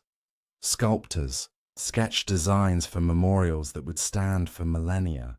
But more important than any physical monument was the example they had set, the proof that ordinary men could choose to become extraordinary when the moment demanded it. Queen Gorgo, standing before the assembled Spartans, spoke the words that would define her husband's legacy. "Leonidas did not die at Thermopylae," she declared, her voice carrying to every corner of the square. "He was transformed there. His body fell, but his spirit became part of something larger, part of the idea that free men will always resist tyranny, no matter the cost." The news of Thermopylae spread across the ancient world like ripples in a still pond, each wave carrying the story further from its source, but losing none of its power to inspire or terrify. In the Persian camp, soldiers who had witnessed the battle told and retold the story of the 300, and with each telling, the Spartans seemed to grow taller, more formidable, more worthy of the respect that warriors give to fallen enemies. But it was among the Greeks that the story of Thermopylae worked its greatest magic. At Salamis, when Themistocles faced the Persian fleet with his outnumbered ships, he reminded his sailors of Leonidas and his 300. "They showed us how to die," he told them. "Now let us show the world how to live as free men." The naval battle that followed was fought with a fury born of inspiration. Greek triremes, manned by crews who remembered the narrow pass, rammed Persian ships with suicidal courage. The sea battle that many had thought impossible became a victory that saved Western civilization, and every man who fought at Salamis knew that he owed his courage to the Spartan king who had died refusing to yield.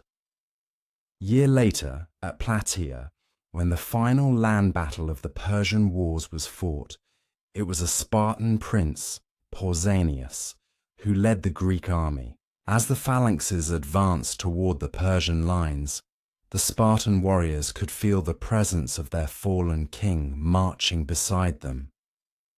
They fought not just for Greece, but for the honor of the 300 whose sacrifice had made this moment possible. The Persian army, commanded by Mardonius, fought with skill and valor worthy of their great empire, but they faced men who had been transformed by the example of Thermopylae, Greeks who had learned that defeat was only final when one chose to accept it. The battle ended with Mardonius dead and his army in full retreat, the Persian dream of European conquest dying in the dust of a Greek battlefield. In the months following Plataea, a small delegation of Spartans made their way north to Thermopylae. They came not as conquerors or mourners, but as pilgrims returning to a sacred place. The past looked different now. The bodies had been buried or burned, the broken weapons cleared away, the wall of stone that the Spartans had built dismantled by Persian engineers, but the land itself remembered. They found the hillock where Leonidas had made his final stand, marked now only by a few fragments of bronze and the darker stain in the earth where blood had soaked deep. Here they erected a simple stone monument, carved with words that would outlive empires. Go tell the Spartans, stranger passing by, that here, obedient to their laws, we lie. But the true monument to Leonidas and his 300 was not made of stone or bronze. It lived in the songs that mothers sang to their children, the stories that warriors told around their campfires, the speeches that statesmen gave when freedom was threatened. It lived in the understanding that every generation must produce its own heroes, its own willingness to sacrifice for something greater than personal survival. Queen Gorgo, now the regent of Sparta during her son's minority, ensured that the story of Thermopylae would not be forgotten. She commissioned historians to record every detail, poets to celebrate every act of valor, artists to capture in marble and bronze the faces of men who had chosen glory over life. But she also understood that the truest honor she could pay her husband was to continue the work he had begun, the defense of Greek freedom against all who would destroy it. Years passed, then decades, then centuries. The Persian Empire, which had seemed so permanent and powerful, crumbled into dust. Alexander the Great conquered the known world, but his empire too fragmented and fell. Rome rose to unprecedented power, ruled the Mediterranean for 1,000 years, and then collapsed into ruin. Through all these changes, through the rise and fall of kingdoms and the birth and death of civilizations, the story of Leonidas and Thermopylae endured. Roman legionaries, marching to their own impossible battles, remembered the Spartan king who had refused to retreat. Byzantine soldiers, defending Constantinople against overwhelming odds, drew inspiration from the 300 who had held the hot gates. Medieval knights, facing Saracen armies in the Holy Land, spoke the name of Leonidas when courage failed and death seemed certain. The story adapted to each age, each culture, each generation that needed heroes. Sometimes Leonidas became a Christian martyr, dying for his faith. Sometimes he became a symbol of nationalist resistance against foreign occupation. Sometimes he became simply what he had always been, a man who chose to do his duty regardless of the personal cost. In the Renaissance, scholars rediscovered the ancient accounts of Thermopylae and marveled at their accuracy. Herodotus, writing only a generation after the battle, had captured not just the facts, but the spirit of that desperate struggle. His words, preserved across the centuries, brought Leonidas and his warriors back to life for new audiences who faced their own challenges and needed their own examples of heroic sacrifice. Artists of every era found in the story of Thermopylae a subject worthy of their greatest efforts. Painters depicted the Spartan Phalanx standing firm against impossible odds. Sculptors carved marble representations of warriors who would not yield. Musicians composed symphonies that captured in sound the clash of bronze on bronze, the cries of the dying and the eternal silence that followed. When the modern world faced its own moments of ultimate trial, the example of Leonidas proved as relevant as ever. During World War II, when Nazi Germany seemed poised to conquer all of Europe, Winston Churchill invoked the memory of Thermopylae to rally British resistance. "We shall defend our island," he declared, "whatever the cost may be," echoing words that Leonidas might have spoken as he prepared for his final battle. In the rubble of Stalingrad, Soviet soldiers fighting house by house against German invaders remembered the 300 who had held their ground at all costs. In the Pacific, American Marines landing on hostile beaches drew courage from the knowledge that other warriors had faced impossible odds and found the strength to do their duty. The story crossed cultural boundaries with ease. Japanese samurai, following their own code of honor unto death, recognized in Leonidas a kindred spirit.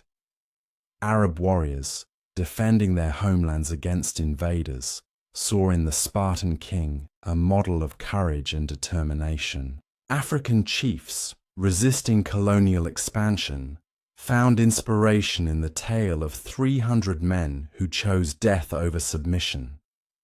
But perhaps the most profound impact of Leonidas's story was not on warriors or generals, but on ordinary people facing ordinary struggles.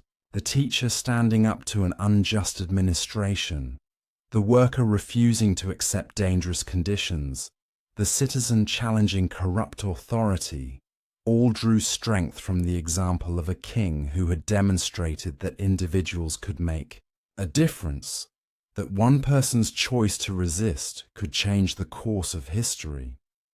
What was it about the story of Leonidas that gave it such enduring power? Perhaps it was the simplicity of the choice he faced: duty or safety, honor or life, resistance or submission. These are choices that every human being understands, dilemmas that transcend culture, era, and circumstance. In a world often characterized by moral ambiguity, the stand at Thermopylae offered the clarity of absolute commitment. Or perhaps the story's power lay in its demonstration that defeat and victory are not always the same thing.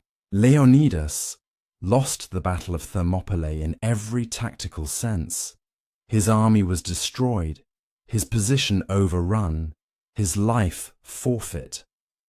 But in losing the battle, he won something far more important: proof that tyranny could not triumph simply through superior force, that free men would always find the courage to resist, that some values were worth more than life itself. The 300 Spartans who died at Thermopylae were not superhuman. They were men like any others, with fears and hopes, loves and losses, dreams that would never be fulfilled, and families they would never see again. What made them extraordinary was not their physical prowess or tactical brilliance, but their willingness to sacrifice everything for a principle larger than themselves.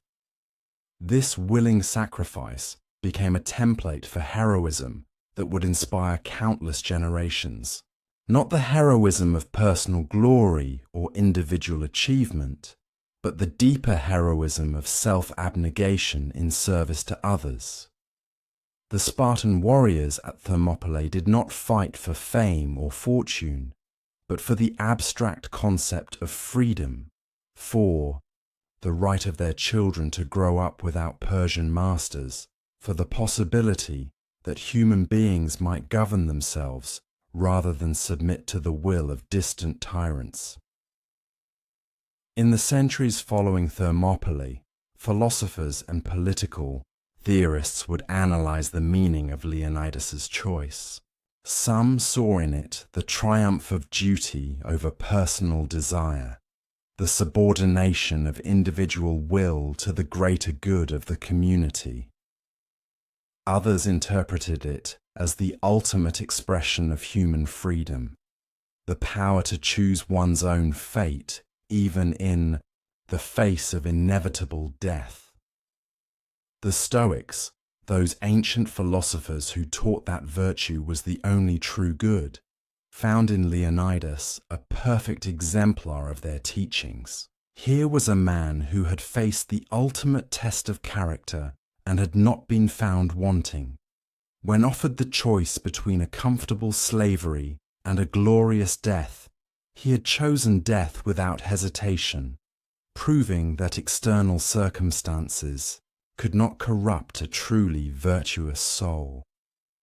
Christian theologians, despite the pagan origins of the story, saw in Leonidas's sacrifice echoes of their own highest ideals.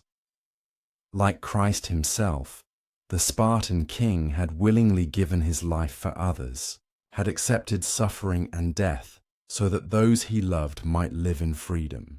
The parallel was not exact. Leonidas died with sword in hand rather than submitting to crucifixion, but the underlying principle of sacrificial love remained the same. Modern political theorists found in Thermopylae a foundational moment in the history of democracy. The battle represented the first great confrontation between Eastern despotism and Western freedom, between the principle that might makes right and the belief that justice has a claim independent of power. That the Greeks ultimately won their war against Persia proved that democracy, for all its apparent weaknesses, possessed a strength that tyranny could not match. Today, more than 2 millennia after the battle, pilgrims still come to Thermopylae. The landscape has changed. The sea has receded. The pass has widened. The hot springs that gave the place its name have cooled and shifted. But something of the ancient drama still clings to the rocky ground where Leonidas made his final stand.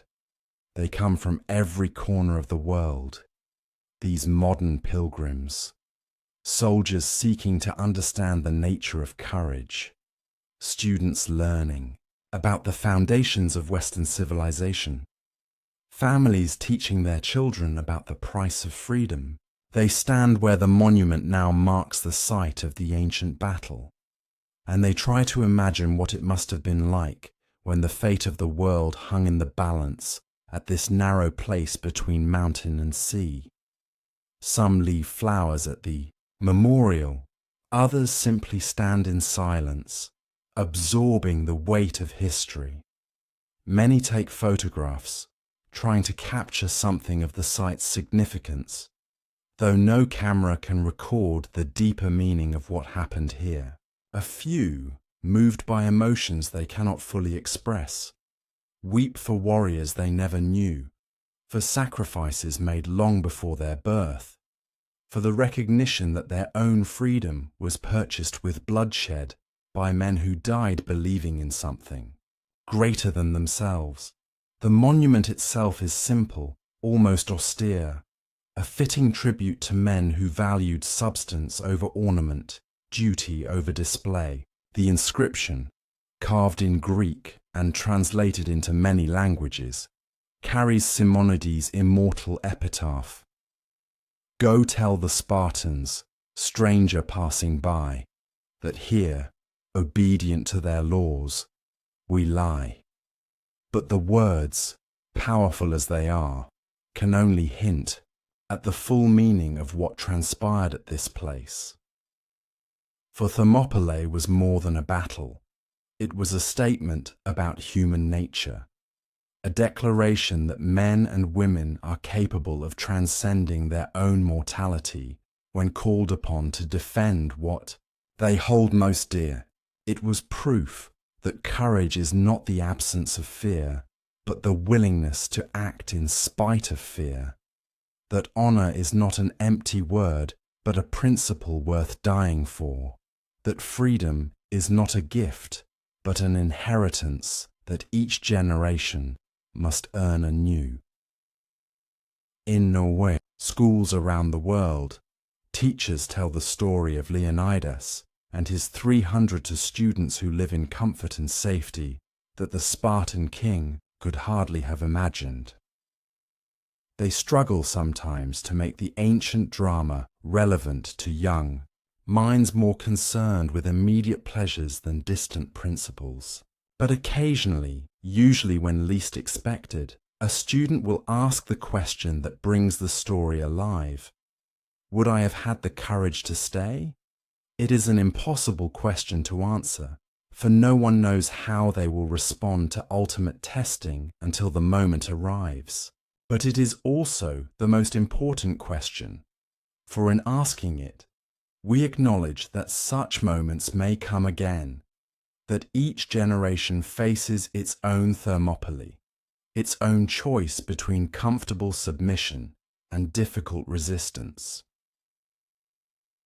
The soldiers who stormed the beaches of Normandy faced such a choice. The protesters who stood before tanks in Tiananmen Square faced such a choice. The firefighters who climbed the burning towers of the World Trade Center faced such a choice. In each case, ordinary people discovered within themselves the same spark of heroism that had burned in the hearts of the 300, the same willingness to sacrifice personal safety for a greater good. This is perhaps the most profound lesson of Thermopylae, that heroism is not the exclusive property of ancient warriors or legendary figures, but a potential that lies dormant within every human heart, waiting for the moment when circumstances demand its awakening. Leonidas and his men were remarkable not because they were different from other people, but because they chose to become what other people could be if they found the courage to rise to their highest nature. The wind still blows through Thermopylae, across the ground where heroes fell, carrying whispers of ancient glory and the stories that time cannot quell. In the end, the story of Leonidas transcends history to become something closer to myth, not because it is untrue, but because its truth is so profound that it seems to exist outside the normal bounds of time and place.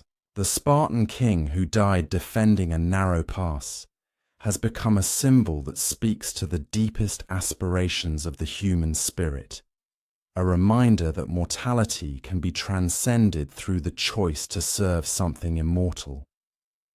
His legacy lives not in bronze or marble, though monuments to his memory dot the landscape of the civilized world. It lives not in the pages of history books, though scholars continue to study and analyze his brief but consequential life. It lives instead in the continuing capacity of human beings to choose honor over safety, duty over pleasure, the common good over personal advantage. Every teacher who refuses to compromise their principles despite pressure from above carries something of Leonidas within them. Every whistleblower who exposes corruption at personal cost walks in his footsteps. Every parent who sacrifices their own desires to provide for their children echoes his example. Every citizen who speaks truth to power, every soldier who protects the innocent, every person who chooses to do what is right rather than what is easy, continues the work that the Spartan king began at Thermopylae. This is the true immortality that Leonidas achieved, not the preservation of his physical form, which fell like all mortal flesh, but the perpetuation of his spirit in the hearts of those who come after. His 300 warriors died in a single battle, but their example has recruited millions to the cause of human freedom. Generation after generation of men and women who understand that some things are worth more than life itself. The Persian empire that seemed so mighty when Xerxes crossed the Hellespont is now nothing but dust and memory. The gold that filled his treasuries has long since been scattered. The palaces he built have crumbled into ruin. The very languages in which his scribes recorded his glories have been forgotten by all but scholars. But the name of Leonidas is still spoken with reverence, still evokes the image of courage in the face of hopeless odds, still inspires those who must choose between the easy path and the right one. Sometimes in the quiet hours before dawn, when the world sleeps and history holds its breath, it is possible to imagine that they are still there, the 300 warriors standing guard at the narrow pass, eternal sentinels watching over the freedom they died to preserve, not as ghosts or spirits, but as the embodiment of principles that cannot die, ideals that survive the destruction of the bodies that first gave them form. They stand not in bronze armor that time can corrode, but clothed in the immortal garments of honor and duty. They carry not spears of ash wood that fire can consume, but weapons forged from courage and tempered in sacrifice.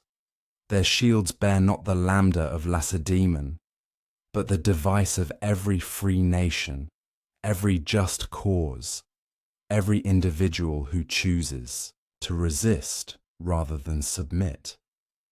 And at their head stands Leonidas, no longer the aging king who felt his strength failing in that final battle, but the eternal archetype of leadership that serves rather than rules, that leads by example rather than command, that asks nothing of others, that it will not give freely of itself.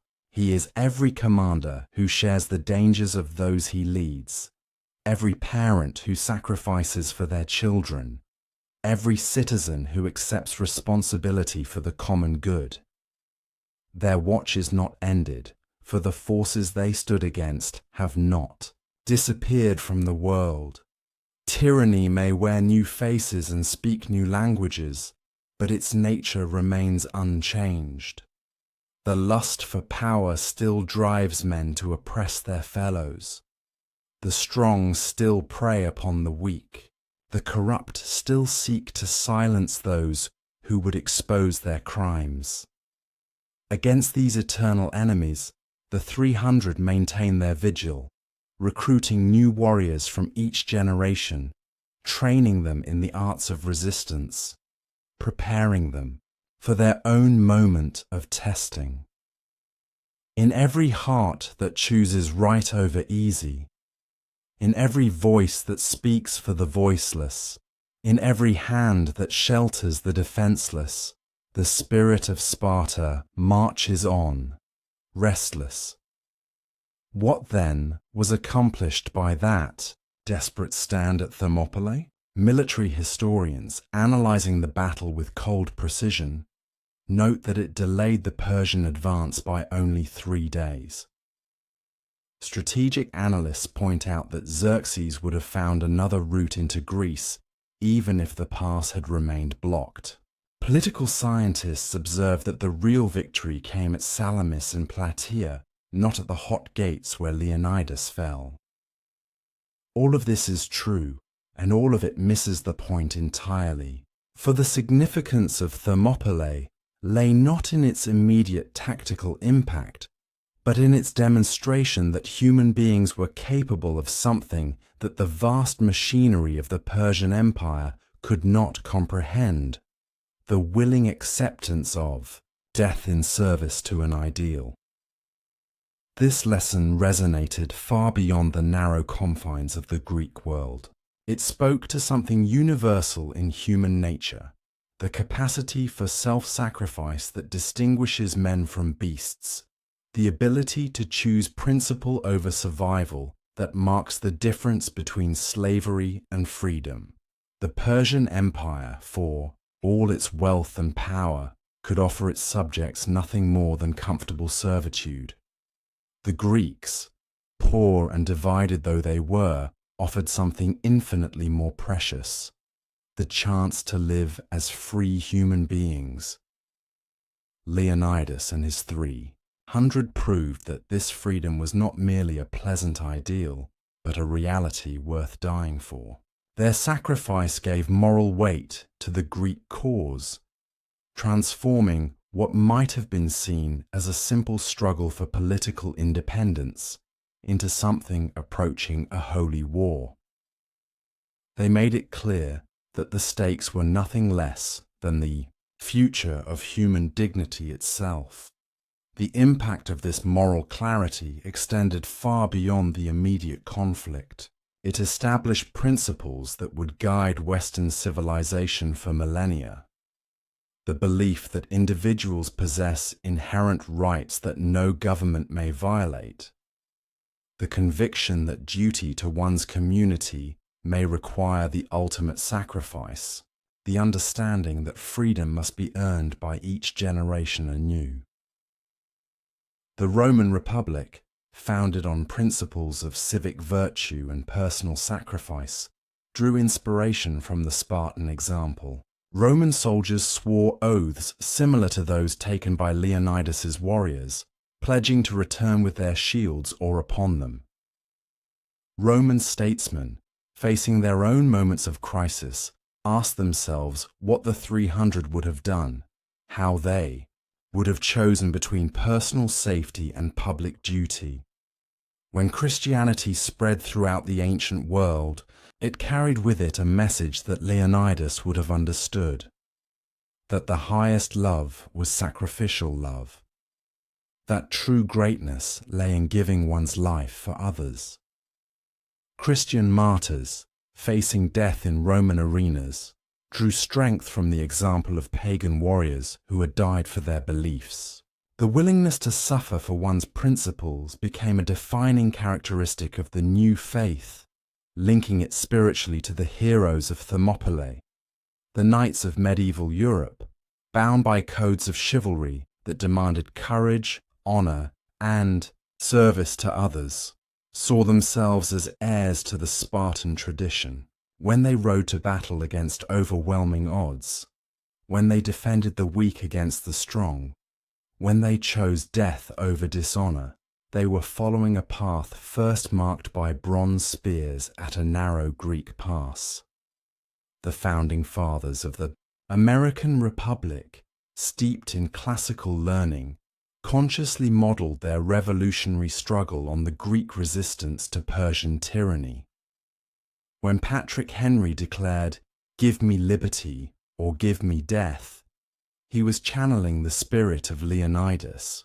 When Nathan Hale regretted that he had but one life to give for his country, He was speaking words that the 300 would have understood and approved. The monuments they erected to commemorate their own fallen heroes bore inscriptions that echoed Simonides' epitaph for the Spartans.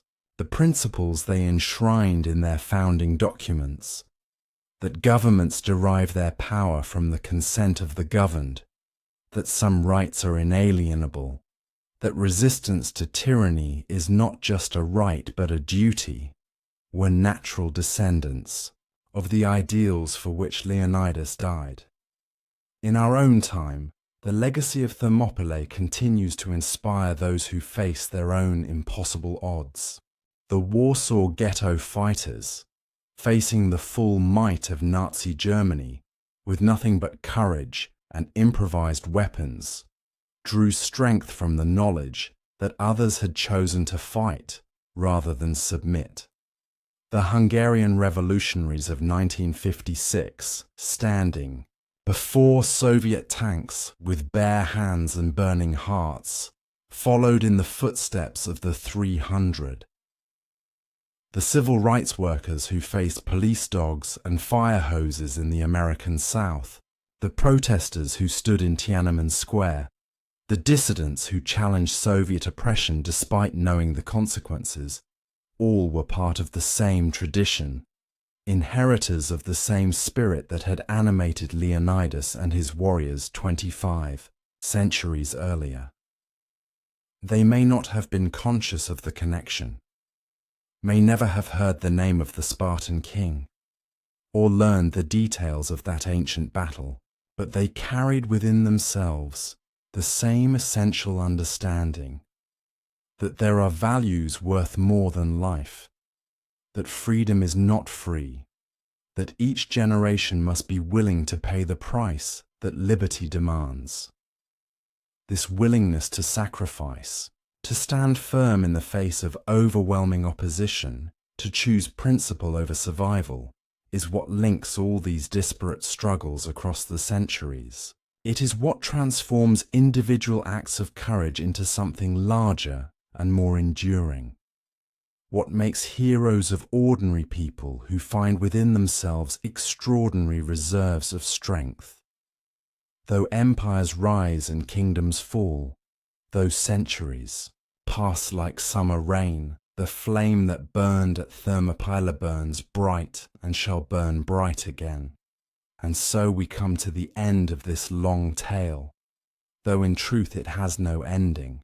For the story of Leonidas is the story of human courage itself, and that story continues to write itself with each passing day. Somewhere in the world, at this very moment, someone is making the choice that the Spartan king made, to stand firm when standing is dangerous, to speak truth when truth is unwelcome, to defend the innocent when defense requires sacrifice.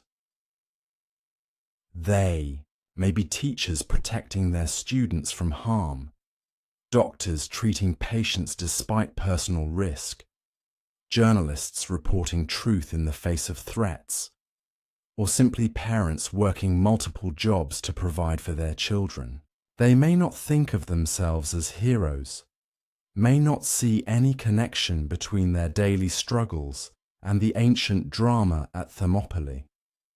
But they are part of the same great tradition, links in an unbroken chain that stretches back to that narrow pass where 300 warriors chose to die rather than yield. The specific circumstances change with each age, but the essential choice remains the same. In every generation, in every society, individuals must decide whether to serve themselves or something larger, whether to take the safe path or the righteous one, whether to live as slaves or die as free human beings. The example of Leonidas reminds us that such choices matter, that individual actions can have consequences far beyond their immediate time and place. The 300 warriors who fell at Thermopylae could not have imagined that their sacrifice would inspire revolutions, found nations, and changed the course of human history. They fought not for glory or remembrance, but from simple duty, duty to their city, their comrades, and their conception of honor. Yet their act of duty became something immortal, a beacon that has guided humanity through its darkest hours. This is perhaps the greatest lesson of their story, that we need not perform great deeds before vast audiences to make a difference in the world. Sometimes the most profound impact comes from quiet acts of courage, from the decision to do what is right, regardless of who is watching, from the willingness to stand firm in our principles, even when we stand alone. As night falls over the modern world, as we face our own challenges and uncertainties, we can draw comfort from the knowledge that we are not alone. The spirits of those who came before us, who faced their own dark hours with courage and determination, march beside us still. They whisper encouragement when our resolve weakens, provide example when we are uncertain how to act, remind us that we too are capable of greatness when greatness is required. Leonidas stands at the head of this ghostly army, no longer the mortal king who felt fear and doubt as he prepared for his final battle, but the eternal symbol of leadership that serves rather than commands, that gives rather than takes, that sacrifices itself for the good of those it protects.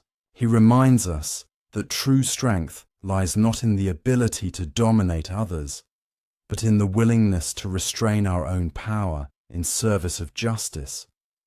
The 300 who died with him have become more than warriors.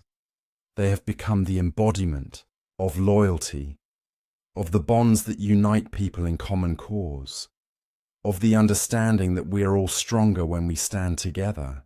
They remind us that isolation is weakness, that our individual struggles are part of larger patterns, that we need not face our challenges alone. Together, king and warriors, they represent everything that is best in human nature. Courage in the face of fear, loyalty in the face of betrayal, hope in the face of despair. They prove that death is not the worst thing that can happen to a human being, that there are fates worse than mortality, that a life lived with honor is worth more than centuries of comfortable degradation.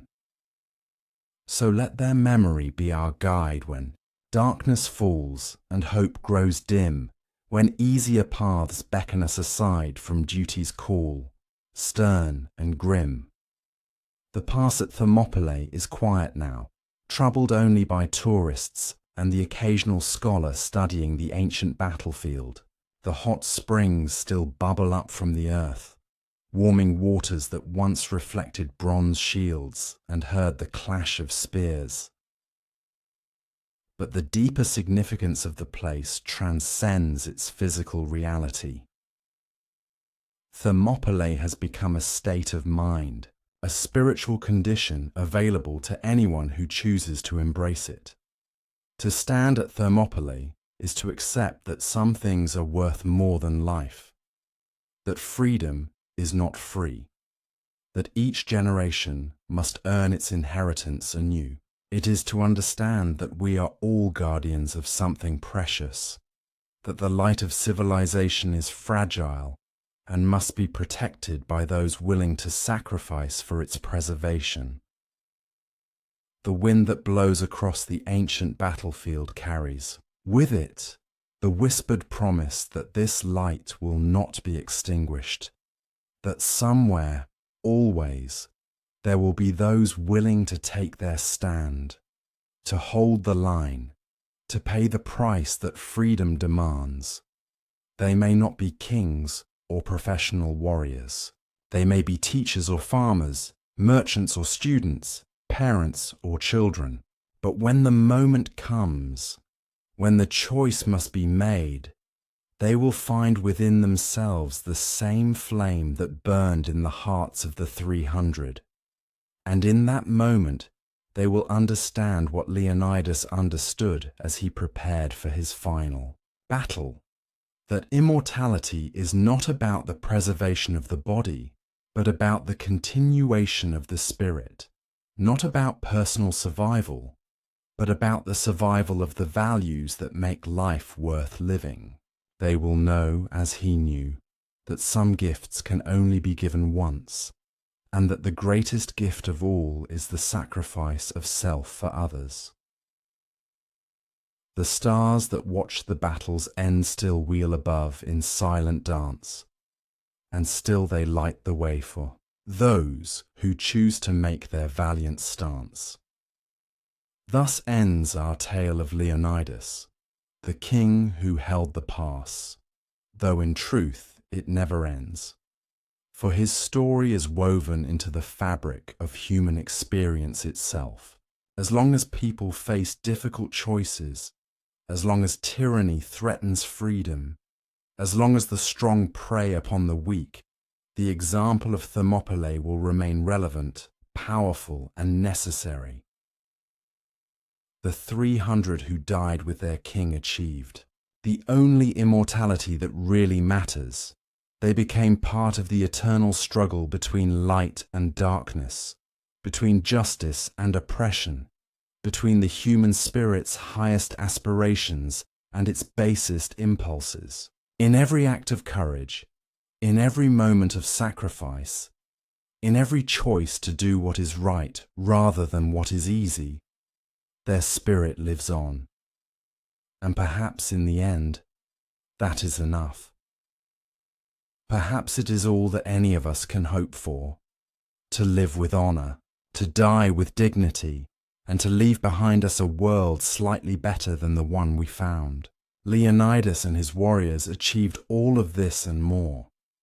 They showed us what human beings can become when they choose to rise above their limitations, when they embrace something larger than themselves, when they decide that some things are indeed worth dying for. The echo of their bronze-shod feet still sounds across the centuries. The memory of their courage still lights the way forward, and the promise they made to defend freedom with their lives remains unbroken. In the end, that may be the greatest victory of all, not the preservation of their bodies, but the perpetuation of their cause, not the memory of their deaths, but the continuation of their mission. The past grows quiet, shadows lengthen, but beneath, the soil and stone beats the heart of something deathless, honor's seed in darkness sown. Let us then remember Leonidas, not as a figure from the distant past, but as a contemporary whose example speaks directly to our own challenges and choices. Let us honor the 300 not with monuments of marble, but with lives of courage. And let us carry forward the flame they lit at Thermopylae, the flame that proves darkness need not prevail, that freedom can endure, and that ordinary people can achieve extraordinary things when they choose to serve something greater than themselves. For in the end, we are all guardians of the pass, all called to hold the line against the forces that would destroy what is good and right and beautiful in human existence. The weapons we carry may be different, the enemies we face may wear new faces, but the essential struggle remains the same. And as long as we remember the lesson of Thermopylae, that courage is not the absence of fear, but action in spite of fear. That honor is not a luxury, but a necessity. That freedom is not a gift, but a responsibility. Then the sacrifice of the 300 will not have been in vain. The wind still whispers their names across the ancient battlefield, carrying their story to new ears, their example to new hearts, Their challenge to new generations. They call to us across the centuries, these bronze-armored guardians of human dignity, reminding us that we too have a choice to make, a stand to take, a legacy to leave. May we prove worthy of their example. May we find within ourselves the courage they showed, the loyalty they demonstrated, the sacrifice they made. And may future generations look back on our choices with the same admiration we reserve for the 300 who stood their ground at Thermopylae, who chose honor over life, duty over safety, and immortal glory over mortal comfort. In every heart that chooses light, in every soul that will not bend, the 300 march again. Their watch will never end. Thank you for journeying through this timeless tale of courage and sacrifice. If this story of Leonidas and his 300 warriors has moved you, inspired you, or given you strength for your own battles, please consider sharing it with others who might need to hear this ancient message of hope. Like this video, subscribe to our channel, and ring that notification bell to join our community of history lovers who believe that the past has wisdom for the present. In a world that often seems to have forgotten the meaning of honor, duty, and sacrifice, we need the example of heroes like Leonidas more than ever. Share their story and help keep their flame burning bright.